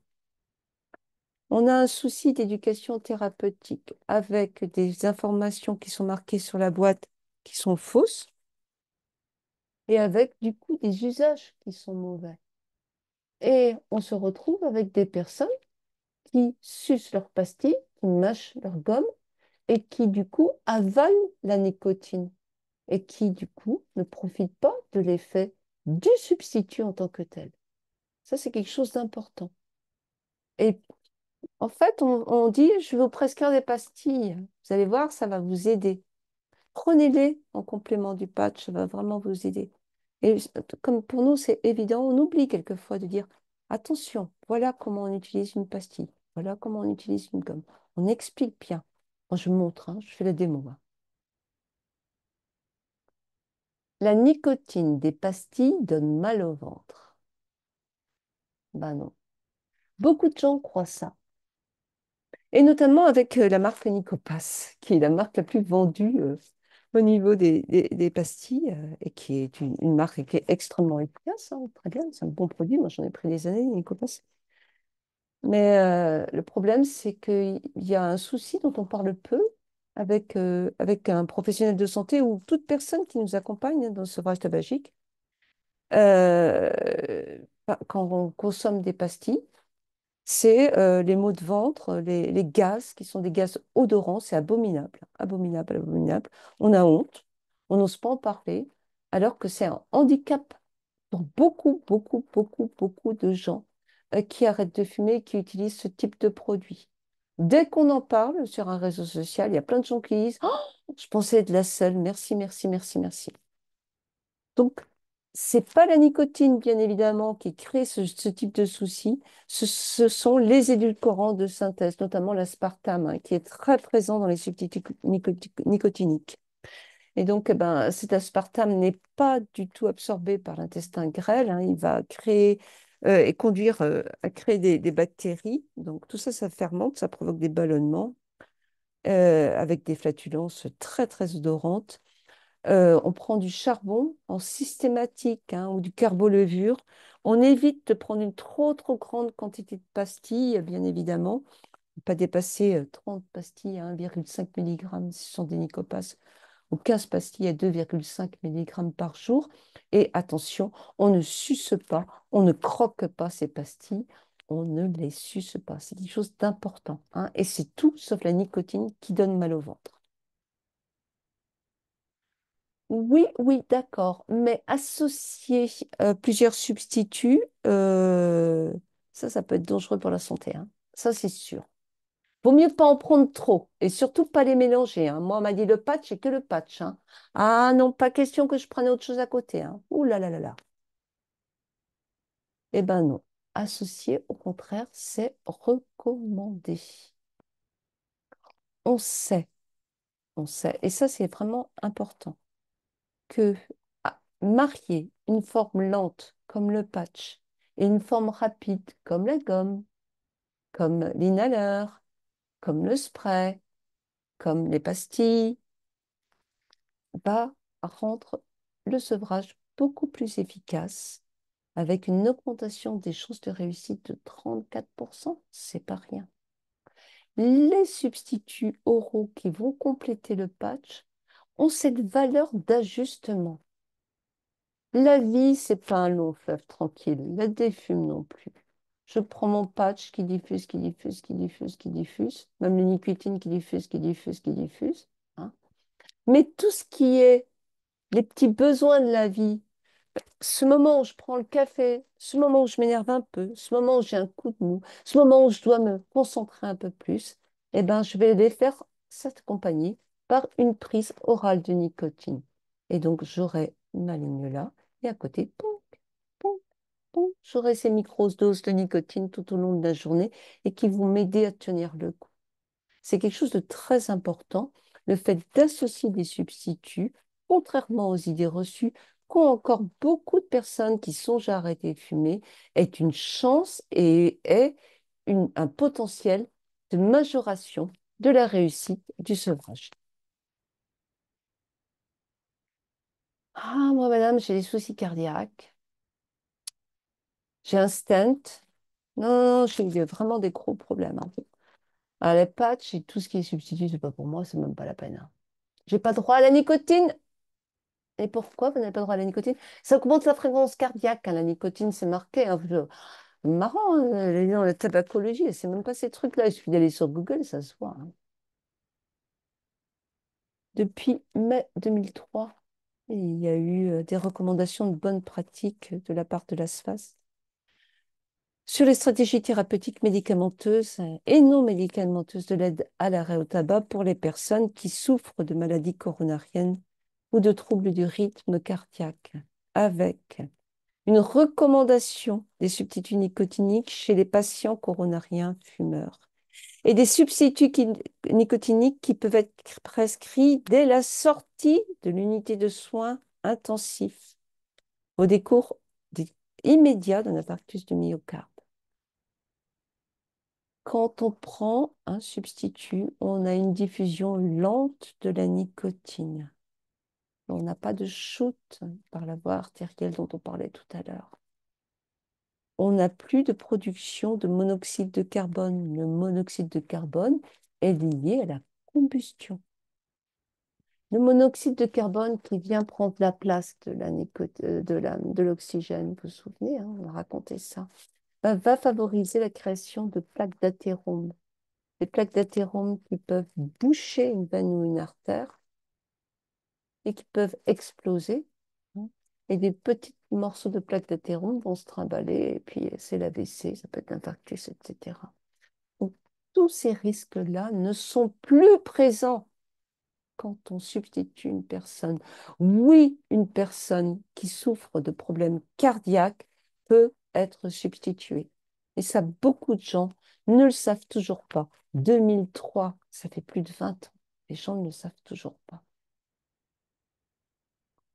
Ouais, mais moi, je suis enceinte et il y a marqué interdit sur la boîte de patch. Ah, si, si, il y a le logo là. Interdit aux femmes enceintes. Bah ouais. En 2019, la Société francophone de tabacologie avait hurlé par rapport à ce pictogramme femme enceinte sur les boîtes de substituts. Les choses n'ont pas vraiment changé. Et pourtant, ce qui est toxique pour le fœtus, c'est la fumée, bien évidemment, c'est pas la nicotine. On l'a vu ensemble, hein, zéro clope pendant la grossesse. Ce monoxyde de carbone dont on parle depuis tout à l'heure, qui va diminuer l'oxygénation du bébé avec donc des fœtus beaucoup moins oxygénés. Et on va donc passer à la substitution. Alors, je vous ai mis là les recommandations de la Haute Autorité de Santé, hein, avec bien évidemment la possibilité de prescrire des substituts à une femme enceinte, quel que soit le moment de sa grossesse, mais surtout le plus tôt possible pendant sa grossesse et pendant son allaitement, bien évidemment, et ne pas viser le taux le plus bas. Pourquoi? Parce qu'une femme enceinte a un volume sanguin beaucoup plus important et va métaboliser la nicotine de façon beaucoup plus rapide. Donc, on a tendance aux femmes enceintes à viser un peu haut pour la substitution et on va adapter. Pendant l'allaitement, la substitution est aussi tout à fait possible par patch, etc., etc. Si une femme enceinte consomme des substituts oraux, on évitera de prendre le substitut oraux, pastilles, gomme, inhaleur, spray, 1 heure avant la tétée.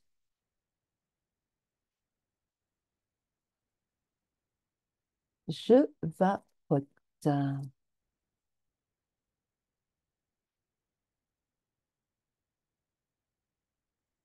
Les liquides du vapotage, on ne sait pas ce qu'il y a dedans.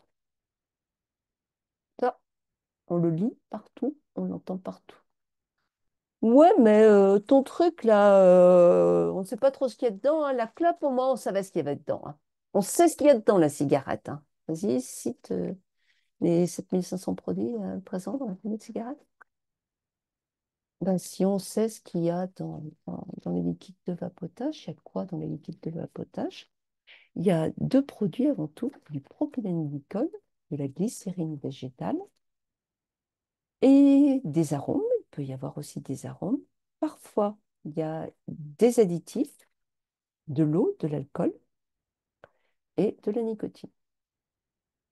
Autant dire tout de suite que pour un liquide, entre guillemets, à utiliser pendant le sevrage tabagique, on va éviter tous les liquides qui contiennent de l'eau, de l'alcool et des additifs, qui ne sont pas des produits nécessaires du tout dans le e-liquide et qui sont là avant tout pour rallonger la sauce, pour créer plus de, vous savez, ces côtés frais, etc. On sait aussi qu'il y a une réglementation, hein, très très sévère, hein, sur le vapotage et sur la qualité des produits du vapotage, hein, en France et en Europe. Donc, on ne peut pas avoir de liquide supérieur à 20 milligrammes de nicotine par millilitre de liquide sur les petits flacons, donc de 10 millilitres maxi, hein. S'il y a de la nicotine, les flacons ne peuvent pas dépasser 10 millilitres. S'il n'y a pas de nicotine, vous pouvez les acheter au litre. Sur ces flacons sont marqués de façon obligatoire le taux de propylène-glycol, le taux de glycérine végétale, le taux de nicotine et les précautions d'usage.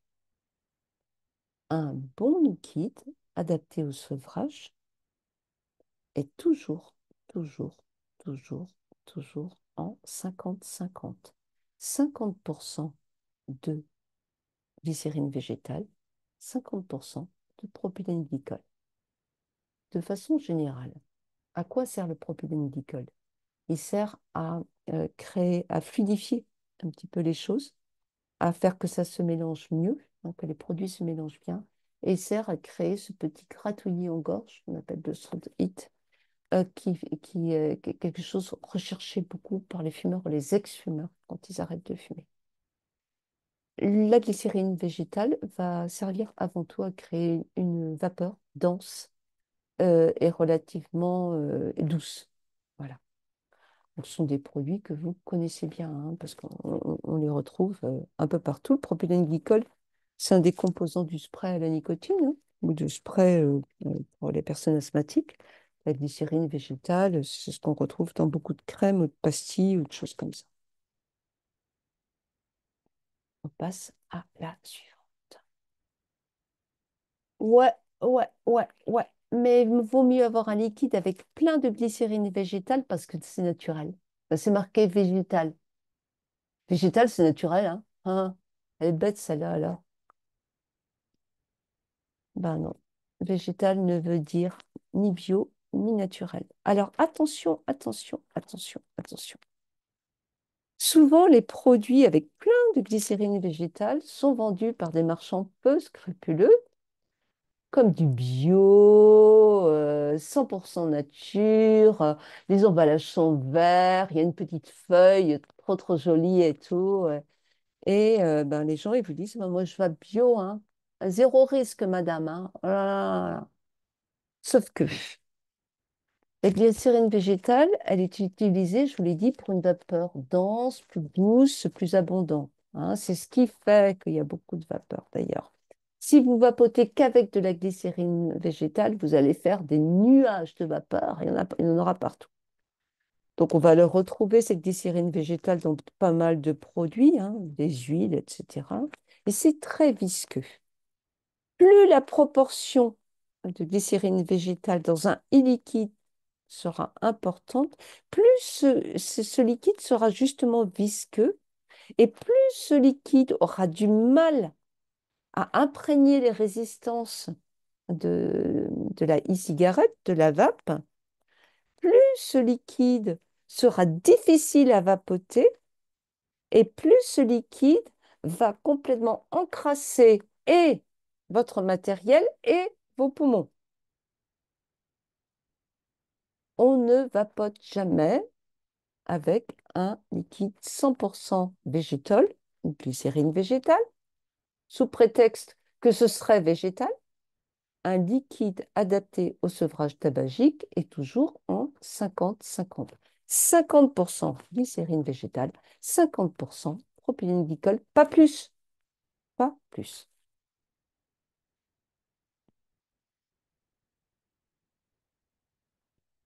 Les arômes dans la vape sont de qualité pharmaceutique. Ouais, mais madame, n'importe comment, tout ça c'est pharmaceutique, hein, je peux. Bon, ben non. Il n'y a que le propylène glycol et la glycérine végétale dans les liquides de vape qui sont de qualité pharmaceutique. Les arômes qui sont présents dans les liquides à vapoter sont des arômes de qualité alimentaire, origine naturelle ou de synthèse. Tous ne sont pas prévus pour être chauffés. Le conseil, utilisez des liquides avec les arômes les plus simples possibles. On évite le pizza ananas anchois et sa petite sauce barbecue, ou le caramel beurre salé, noix de pécan et biscuits Oreo, pour prendre un liquide simple, menthe, tabac, fruits rouges, fraises, framboises, si vous voulez. Le plus simple possible. On évite tout ce qui est compliqué. On évite les additifs qui renforcent les goûts. On évite les additifs. On évite l'eau, l'alcool, les additifs, je vous ai dit, hein. Dans les liquides, on regarde la notice, on regarde ce qu'on vape, hein. Comme on regarde ce qu'on mange, on regarde ce qu'on vape. Ça, c'est quelque chose d'essentiel, hein. Et on va choisir des liquides avec le moins d'arômes possible. Si on fait soi-même ces liquides, hein, donc on prend du propylène glycol, de la glycérine végétale, ou on achète une base toute faite, on appelle ça une base en 50-50, hein, 50% propylène glycol, 50% glycérine végétale. On y rajoute des boosters, des petits flacons sans arôme à 20 mg de nicotine, de façon à obtenir le dosage qu'on veut. Et on va rajouter quelques gouttes d'arôme, mais pas plus. Moins il y a d'arômes, mieux c'est. Pourquoi? Parce que autant les effets du propylène glycol et de la glycérine végétale, on les connaît quand même, autant les effets des arômes alimentaires vapotés, on les connaît moins bien. Et plus ils sont complexes, plus la question peut être compliquée, notamment avec les additifs. Donc on évite les additifs. La vapeur qu'on recrache, ce sont que des produits chimiques. Bah ouais, j'ai vu ça sur TF1. Que des produits chimiques.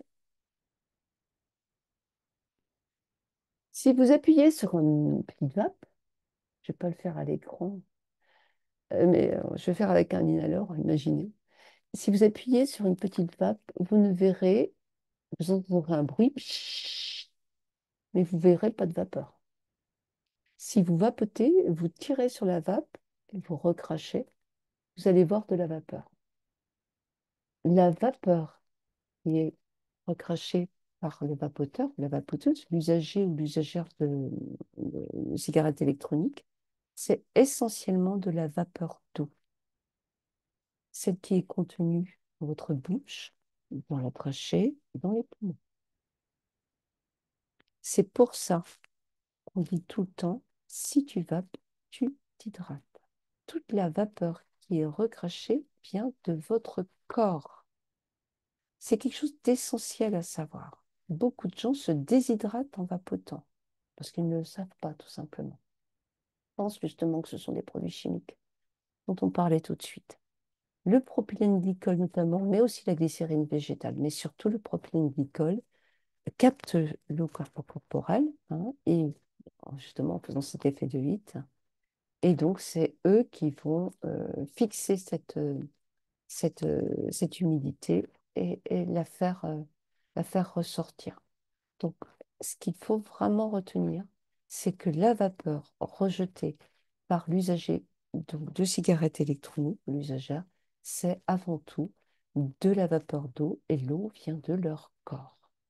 Si tu vapes, tu t'hydrates. Quelque chose d'essentiel.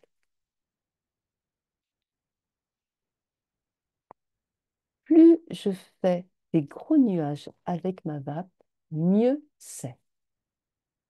Bah ouais. Et vapoter, c'est fait pour faire des gros nuages, hein, n'importe comment. Pour arrêter de fumer, vaut mieux faire pas mal de vapeur, justement, parce que ça montre que ça marche, quoi. Puis moi, j'aime bien les gros trucs là, qui font. Puis on a l'impression vraiment qu'on arrête de fumer avec ce genre de truc, parce que, ouh, il y a de la dose, quoi, hein, ça fait du bien. Hein. Bah non. Bah non, et c'est exactement le contraire. On a retenu, si tu t'hydrates, on va retenir un bon dosage, vaut mieux qu'un gros nuage. Tous les matériels qui, qui sont faits pour justement créer beaucoup de vapeur sont des matériels qui ne sont pas adaptés au sevrage tabagique. Ils ne sont pas adaptés au sevrage tabagique. Un matériel adapté au sevrage tabagique est un matériel qui aura ce qu'on appelle un tirage serré. Ça, c'est facile à retenir quand on va dans une boutique. Je voudrais un matériel tirage serré, s'il vous plaît, et qui permet de vapoter au plus haut dosage possible. Parce que le souci, il est là. Non seulement les personnes qui souhaitent arrêter de fumer et qui utilisent la vape oublient de se coller un patch, parce que patch plus vape, patch plus pastille, plus gomme, ou tout ce qu'on veut, ça match. Et donc, ne vont pas compléter l'apport de nicotine de la vape avec un patch. N'oubliez pas, je vous ai dit, on est limité en France à 20, et en Europe, à 20 milligrammes par millilitre. Depuis, il y a une loi qui s'appelle la TPD. Avant, moi, quand j'ai arrêté de fumer, au tout début, les gens, ils achetaient du 30 ou du 40 milligrammes par millilitre. Dans certains pays, ça se vend et ça se vend même en pharmacie. Bref, les personnes sont mal informées, c'est-à-dire qu'elles vont rester avec leur vape en tirant dessus comme des malades sans avoir un complément d'apport de nicotine. Donc, première chose, j'adapte et je prends un patch le plus haut possible. Là, toujours pareil, n'oubliez pas, le 1 mg, c'est souvent absolument sous-dosé. Donc, je prends un patch assez important et je vais compléter avec ma vape, comme je complète avec des pastilles ou avec des gommes, on s'en fout. Et je peux prendre de tout, d'ailleurs, pastilles, gomme vape, etc. L'important, c'est que je sois bien et que j'arrête de fumer, que je ne fume plus, que j'arrête de me tuer. Ensuite, je complète avec un patch. La plupart des gens vont dans une boutique et puis on leur dit, vous fumiez combien? Oh, un petit paquet. Bon. Ben moi, je vous conseille un 6 milligrammes par millilitre. Pourquoi? Parce que en 12 mois, puis c'est plus facile à vapoter, vous allez être plus tranquille. Ah bah oui, très bien. Leçon numéro 50. Une boutique de vape gagne de l'argent sur les flacons, très peu sur le matériel. Vous avez des gens géniaux dans ces boutiques de vape qui sont formés, qui sont attentifs au public et qui vont conseiller naturellement le plus haut dosage supporté possible. Vous avez des gens qui veulent faire du business, qui veulent faire du chiffre et qui vont conseiller des liquides à 3 ou à 6 milligrammes pour des personnes qui fument un paquet. Ça veut dire quoi? Ça veut dire que pour avoir ma dose, je tirais comme une malade tout au long de la journée sur sur ma vape. Ce qui fait que je vais retourner plus souvent acheter du matériel et naturellement des liquides, ce qui fait que mon vendeur beaucoup mieux gagner sa vie. On prend un matériel au tirage serré et on utilise un liquide au plus haut dosage supporté avec, de façon systématique, si on fume plus de 15 cigarettes par jour, un patch ou un substitut.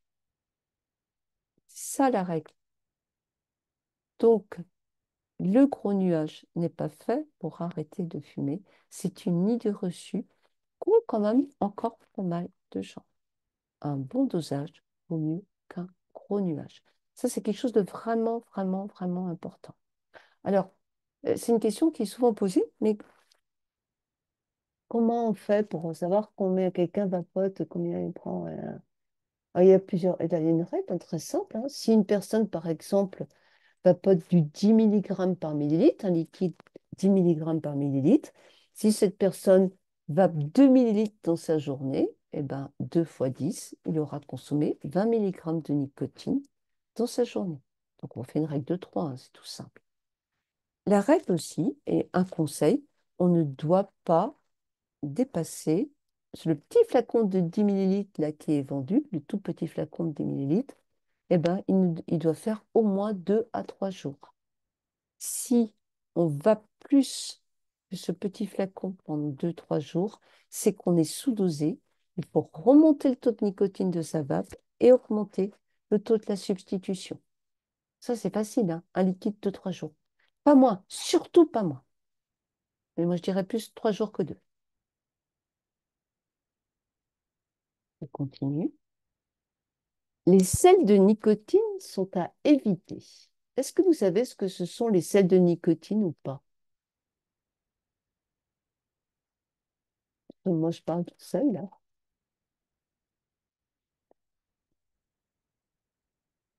Je ne vois pas de réponse. Bon, on va dire que vous savez, je ne sais pas trop.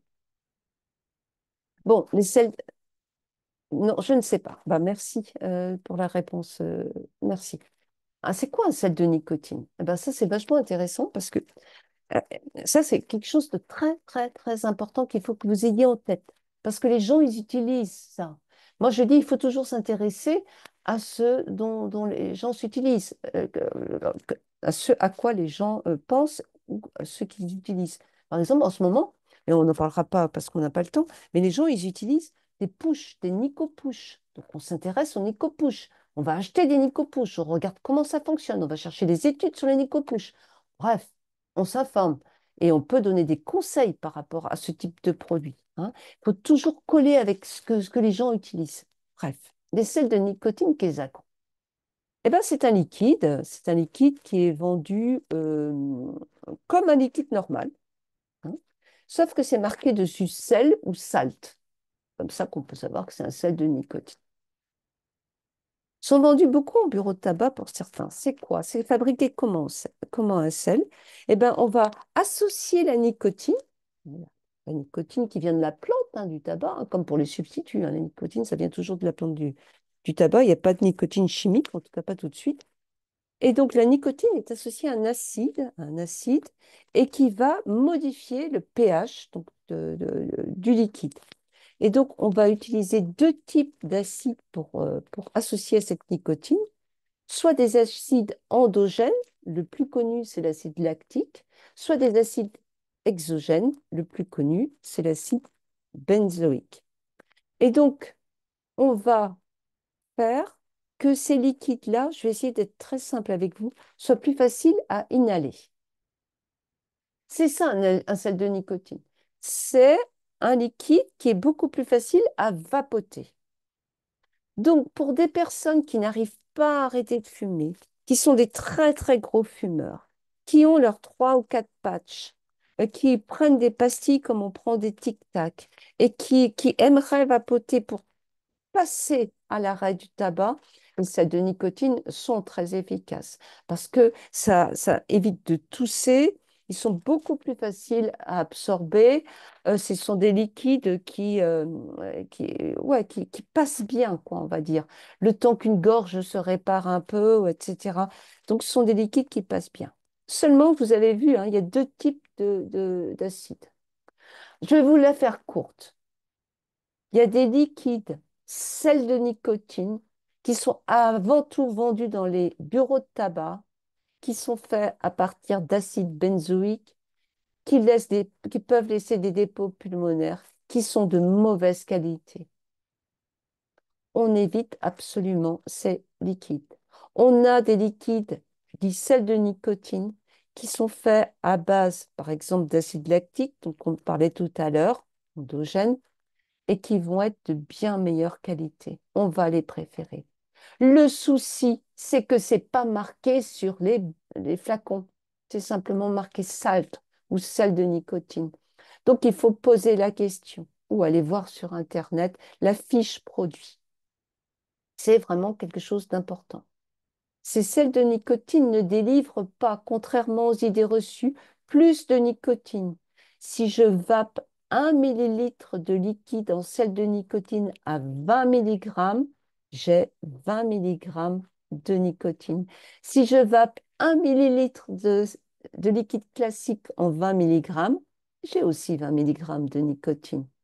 Mais comme on a cette sensation de vapoter beaucoup plus facilement, les gens ont cette sensation d'être, entre guillemets, repus plus rapidement. Attention, les sels de nicotine, on conseille de ne pas les utiliser trop longtemps. Et pas à cause d'une dangerosité plus importante par rapport à un liquide classique. Non, pas du tout. Sauf les benzoïques, mais ça, qui laissent des dépôts, hein. Mais pour les autres, non, ils ne sont pas plus dangereux qu'un liquide classique. Pour autant, sont tellement faciles à vapoter qu'on peut prendre l'habitude de consommer des doses importantes de nicotine. Il n'y a pas cette résistance HIT qu'on retrouve avec des produits classiques. Donc, pour des gens qui utilisent des sels de nicotine, on va progressivement repasser à des liquides classiques. C'est quelque chose de très important. Voilà. Je vape du 3 milligrammes. Ah là là, madame, là, maintenant, il est temps que j'arrête, hein. C'est bon. Hop, finito. Bah, tout dépend de quoi on parle, hein. Si vous vapotez 10 millilitres de 3 milligrammes, votre petit flacon, vous avez absorbé 30 milligrammes de nicotine. C'est pas rien. Si vous vapotez 5 millilitres de 3 milligrammes, malgré tout, ça fait 15 milligrammes de nicotine. Il va falloir les trouver ailleurs, les 15 milligrammes. Donc attention, si une personne vous dit, moi, je vapote pas beaucoup, hein, je vapote du 3. Moi, je pense que c'est bon, là, je vais pouvoir arrêter. Posez-lui systématiquement la question, oui, mais combien de millilitres vous vapotez par jour? Calculez sur 2, 3 jours et après on fait le point.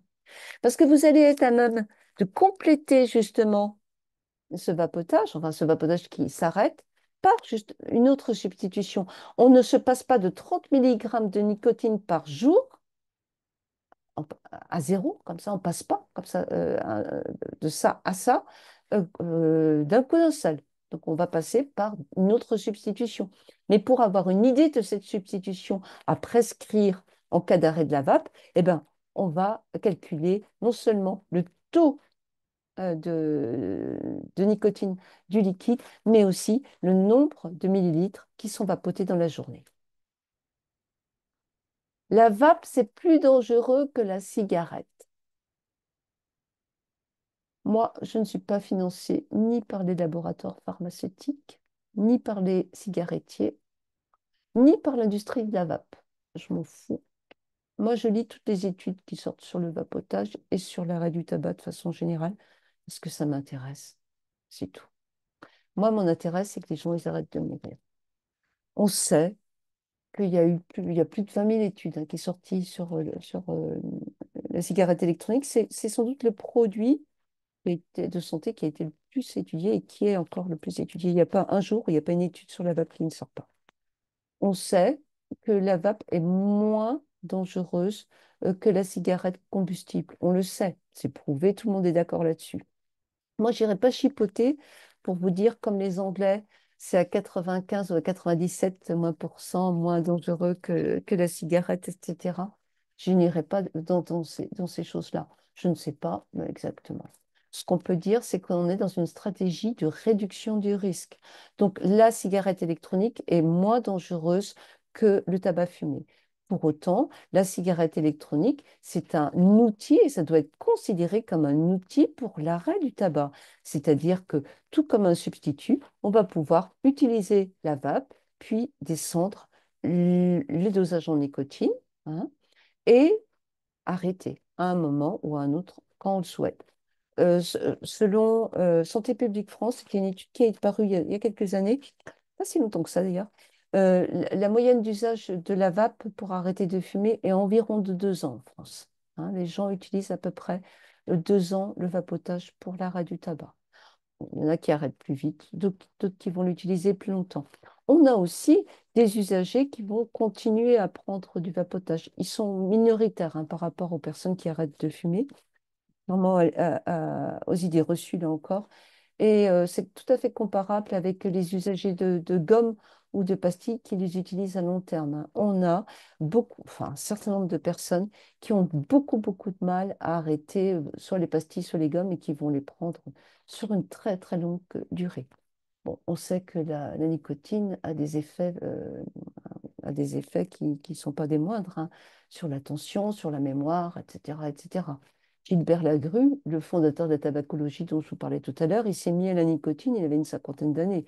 Il en a pris jusqu'à la fin de sa vie, il n'a jamais fumé. Le tabac chauffé, c'est comme la vape. Hein, vous connaissez le tabac chauffé? Je sais pas. IQOS, tout ça, ça doit vous dire quelque chose? Ça se présente comme une vape, et ben c'est tout, ça fait c'est tout, ça fait une vape. Hein. C'est du tabac chauffé. Ça se présente comme des petits hits. Ce sont des petits bâtonnets hein, de tabac qui sont compressés, qu'on met une sorte d'étui qui va chauffer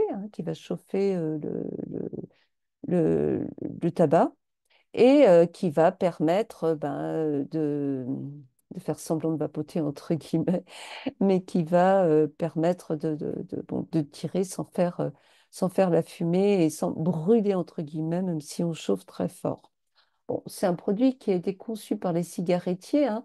Et il n'a pas encore fait son trou en France. Dans d'autres pays, comme par exemple au Portugal, c'est vendu comme, un peu comme les capsules de café. Il y a des boutiques partout. C'est la classe.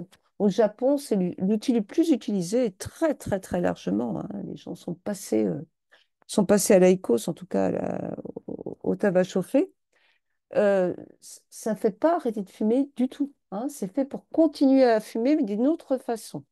Au niveau de la santé, on voit, et vous voyez sur la diapo, hein, que les composés sont bien plus dangereux dans le tabac chauffé que dans la cigarette électronique. Hein avec,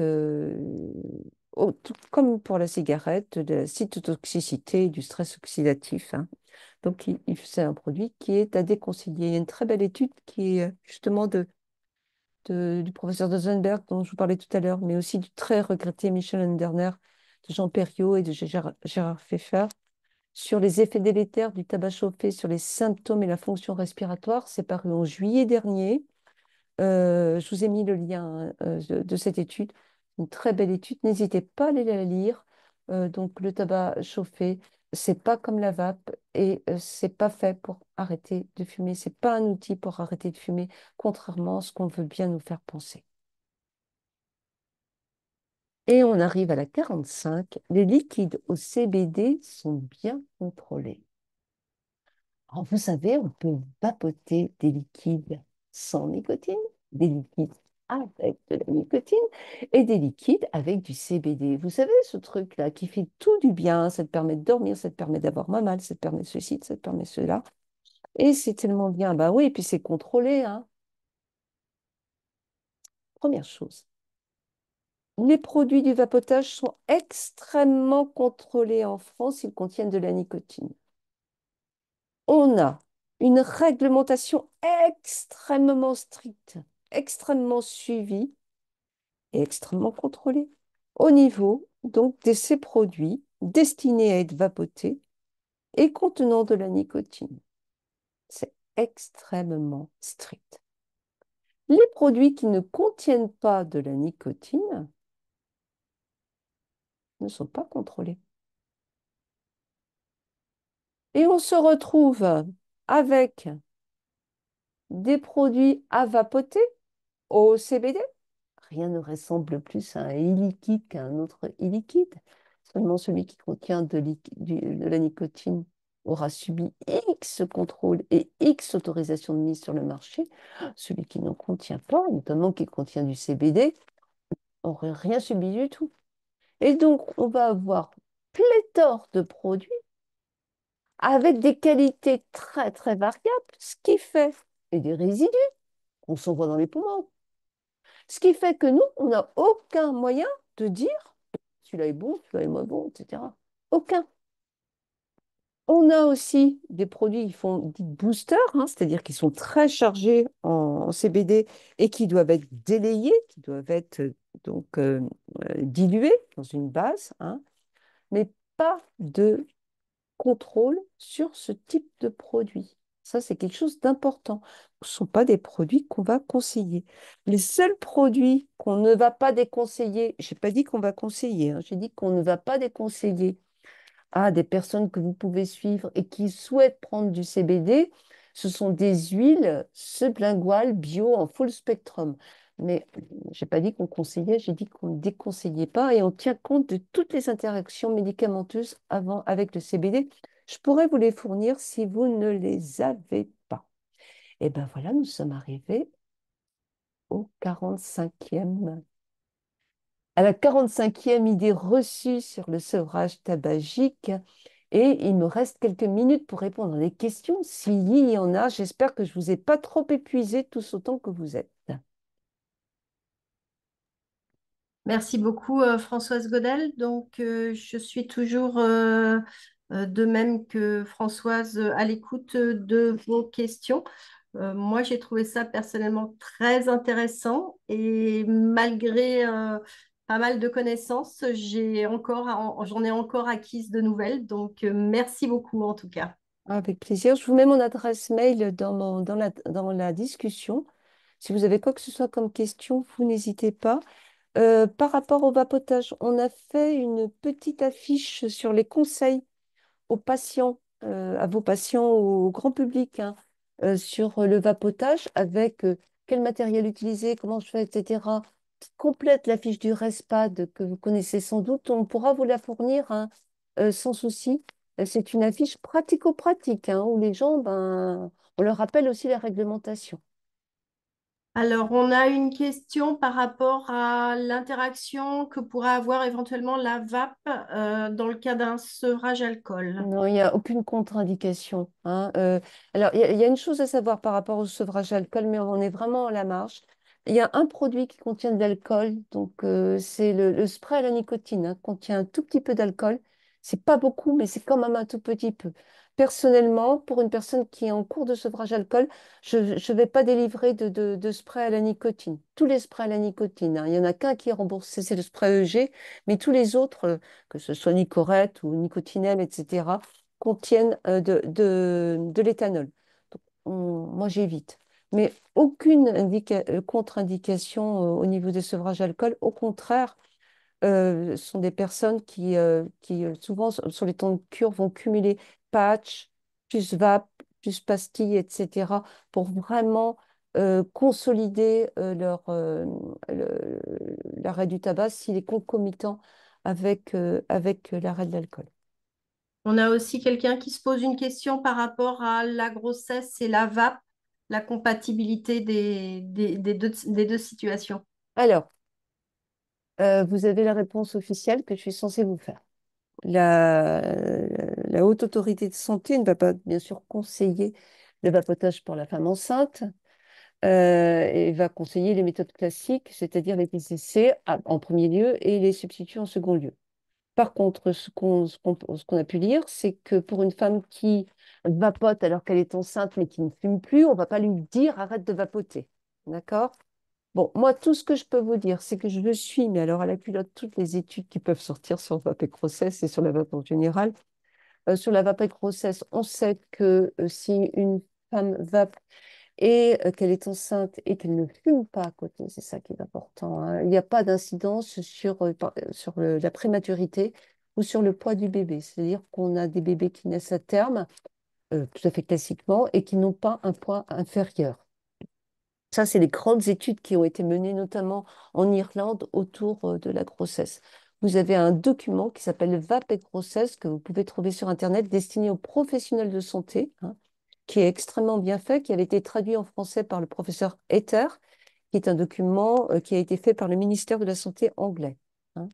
Vous pouvez, il y a plein d'études, hein, qui sont. Donc oui, c'est compatible. Non, c'est pas conseillé tout de suite comme ça parce que un professionnel de santé, dans le cadre de ses fonctions, va pouvoir ben, introduire avant les TCC, les substituts, etc. Mais pour une femme qui vape, vaut mieux vapoter 1000 fois que de continuer à fumer ces trois quatre clopes dont on parlait tout à l'heure.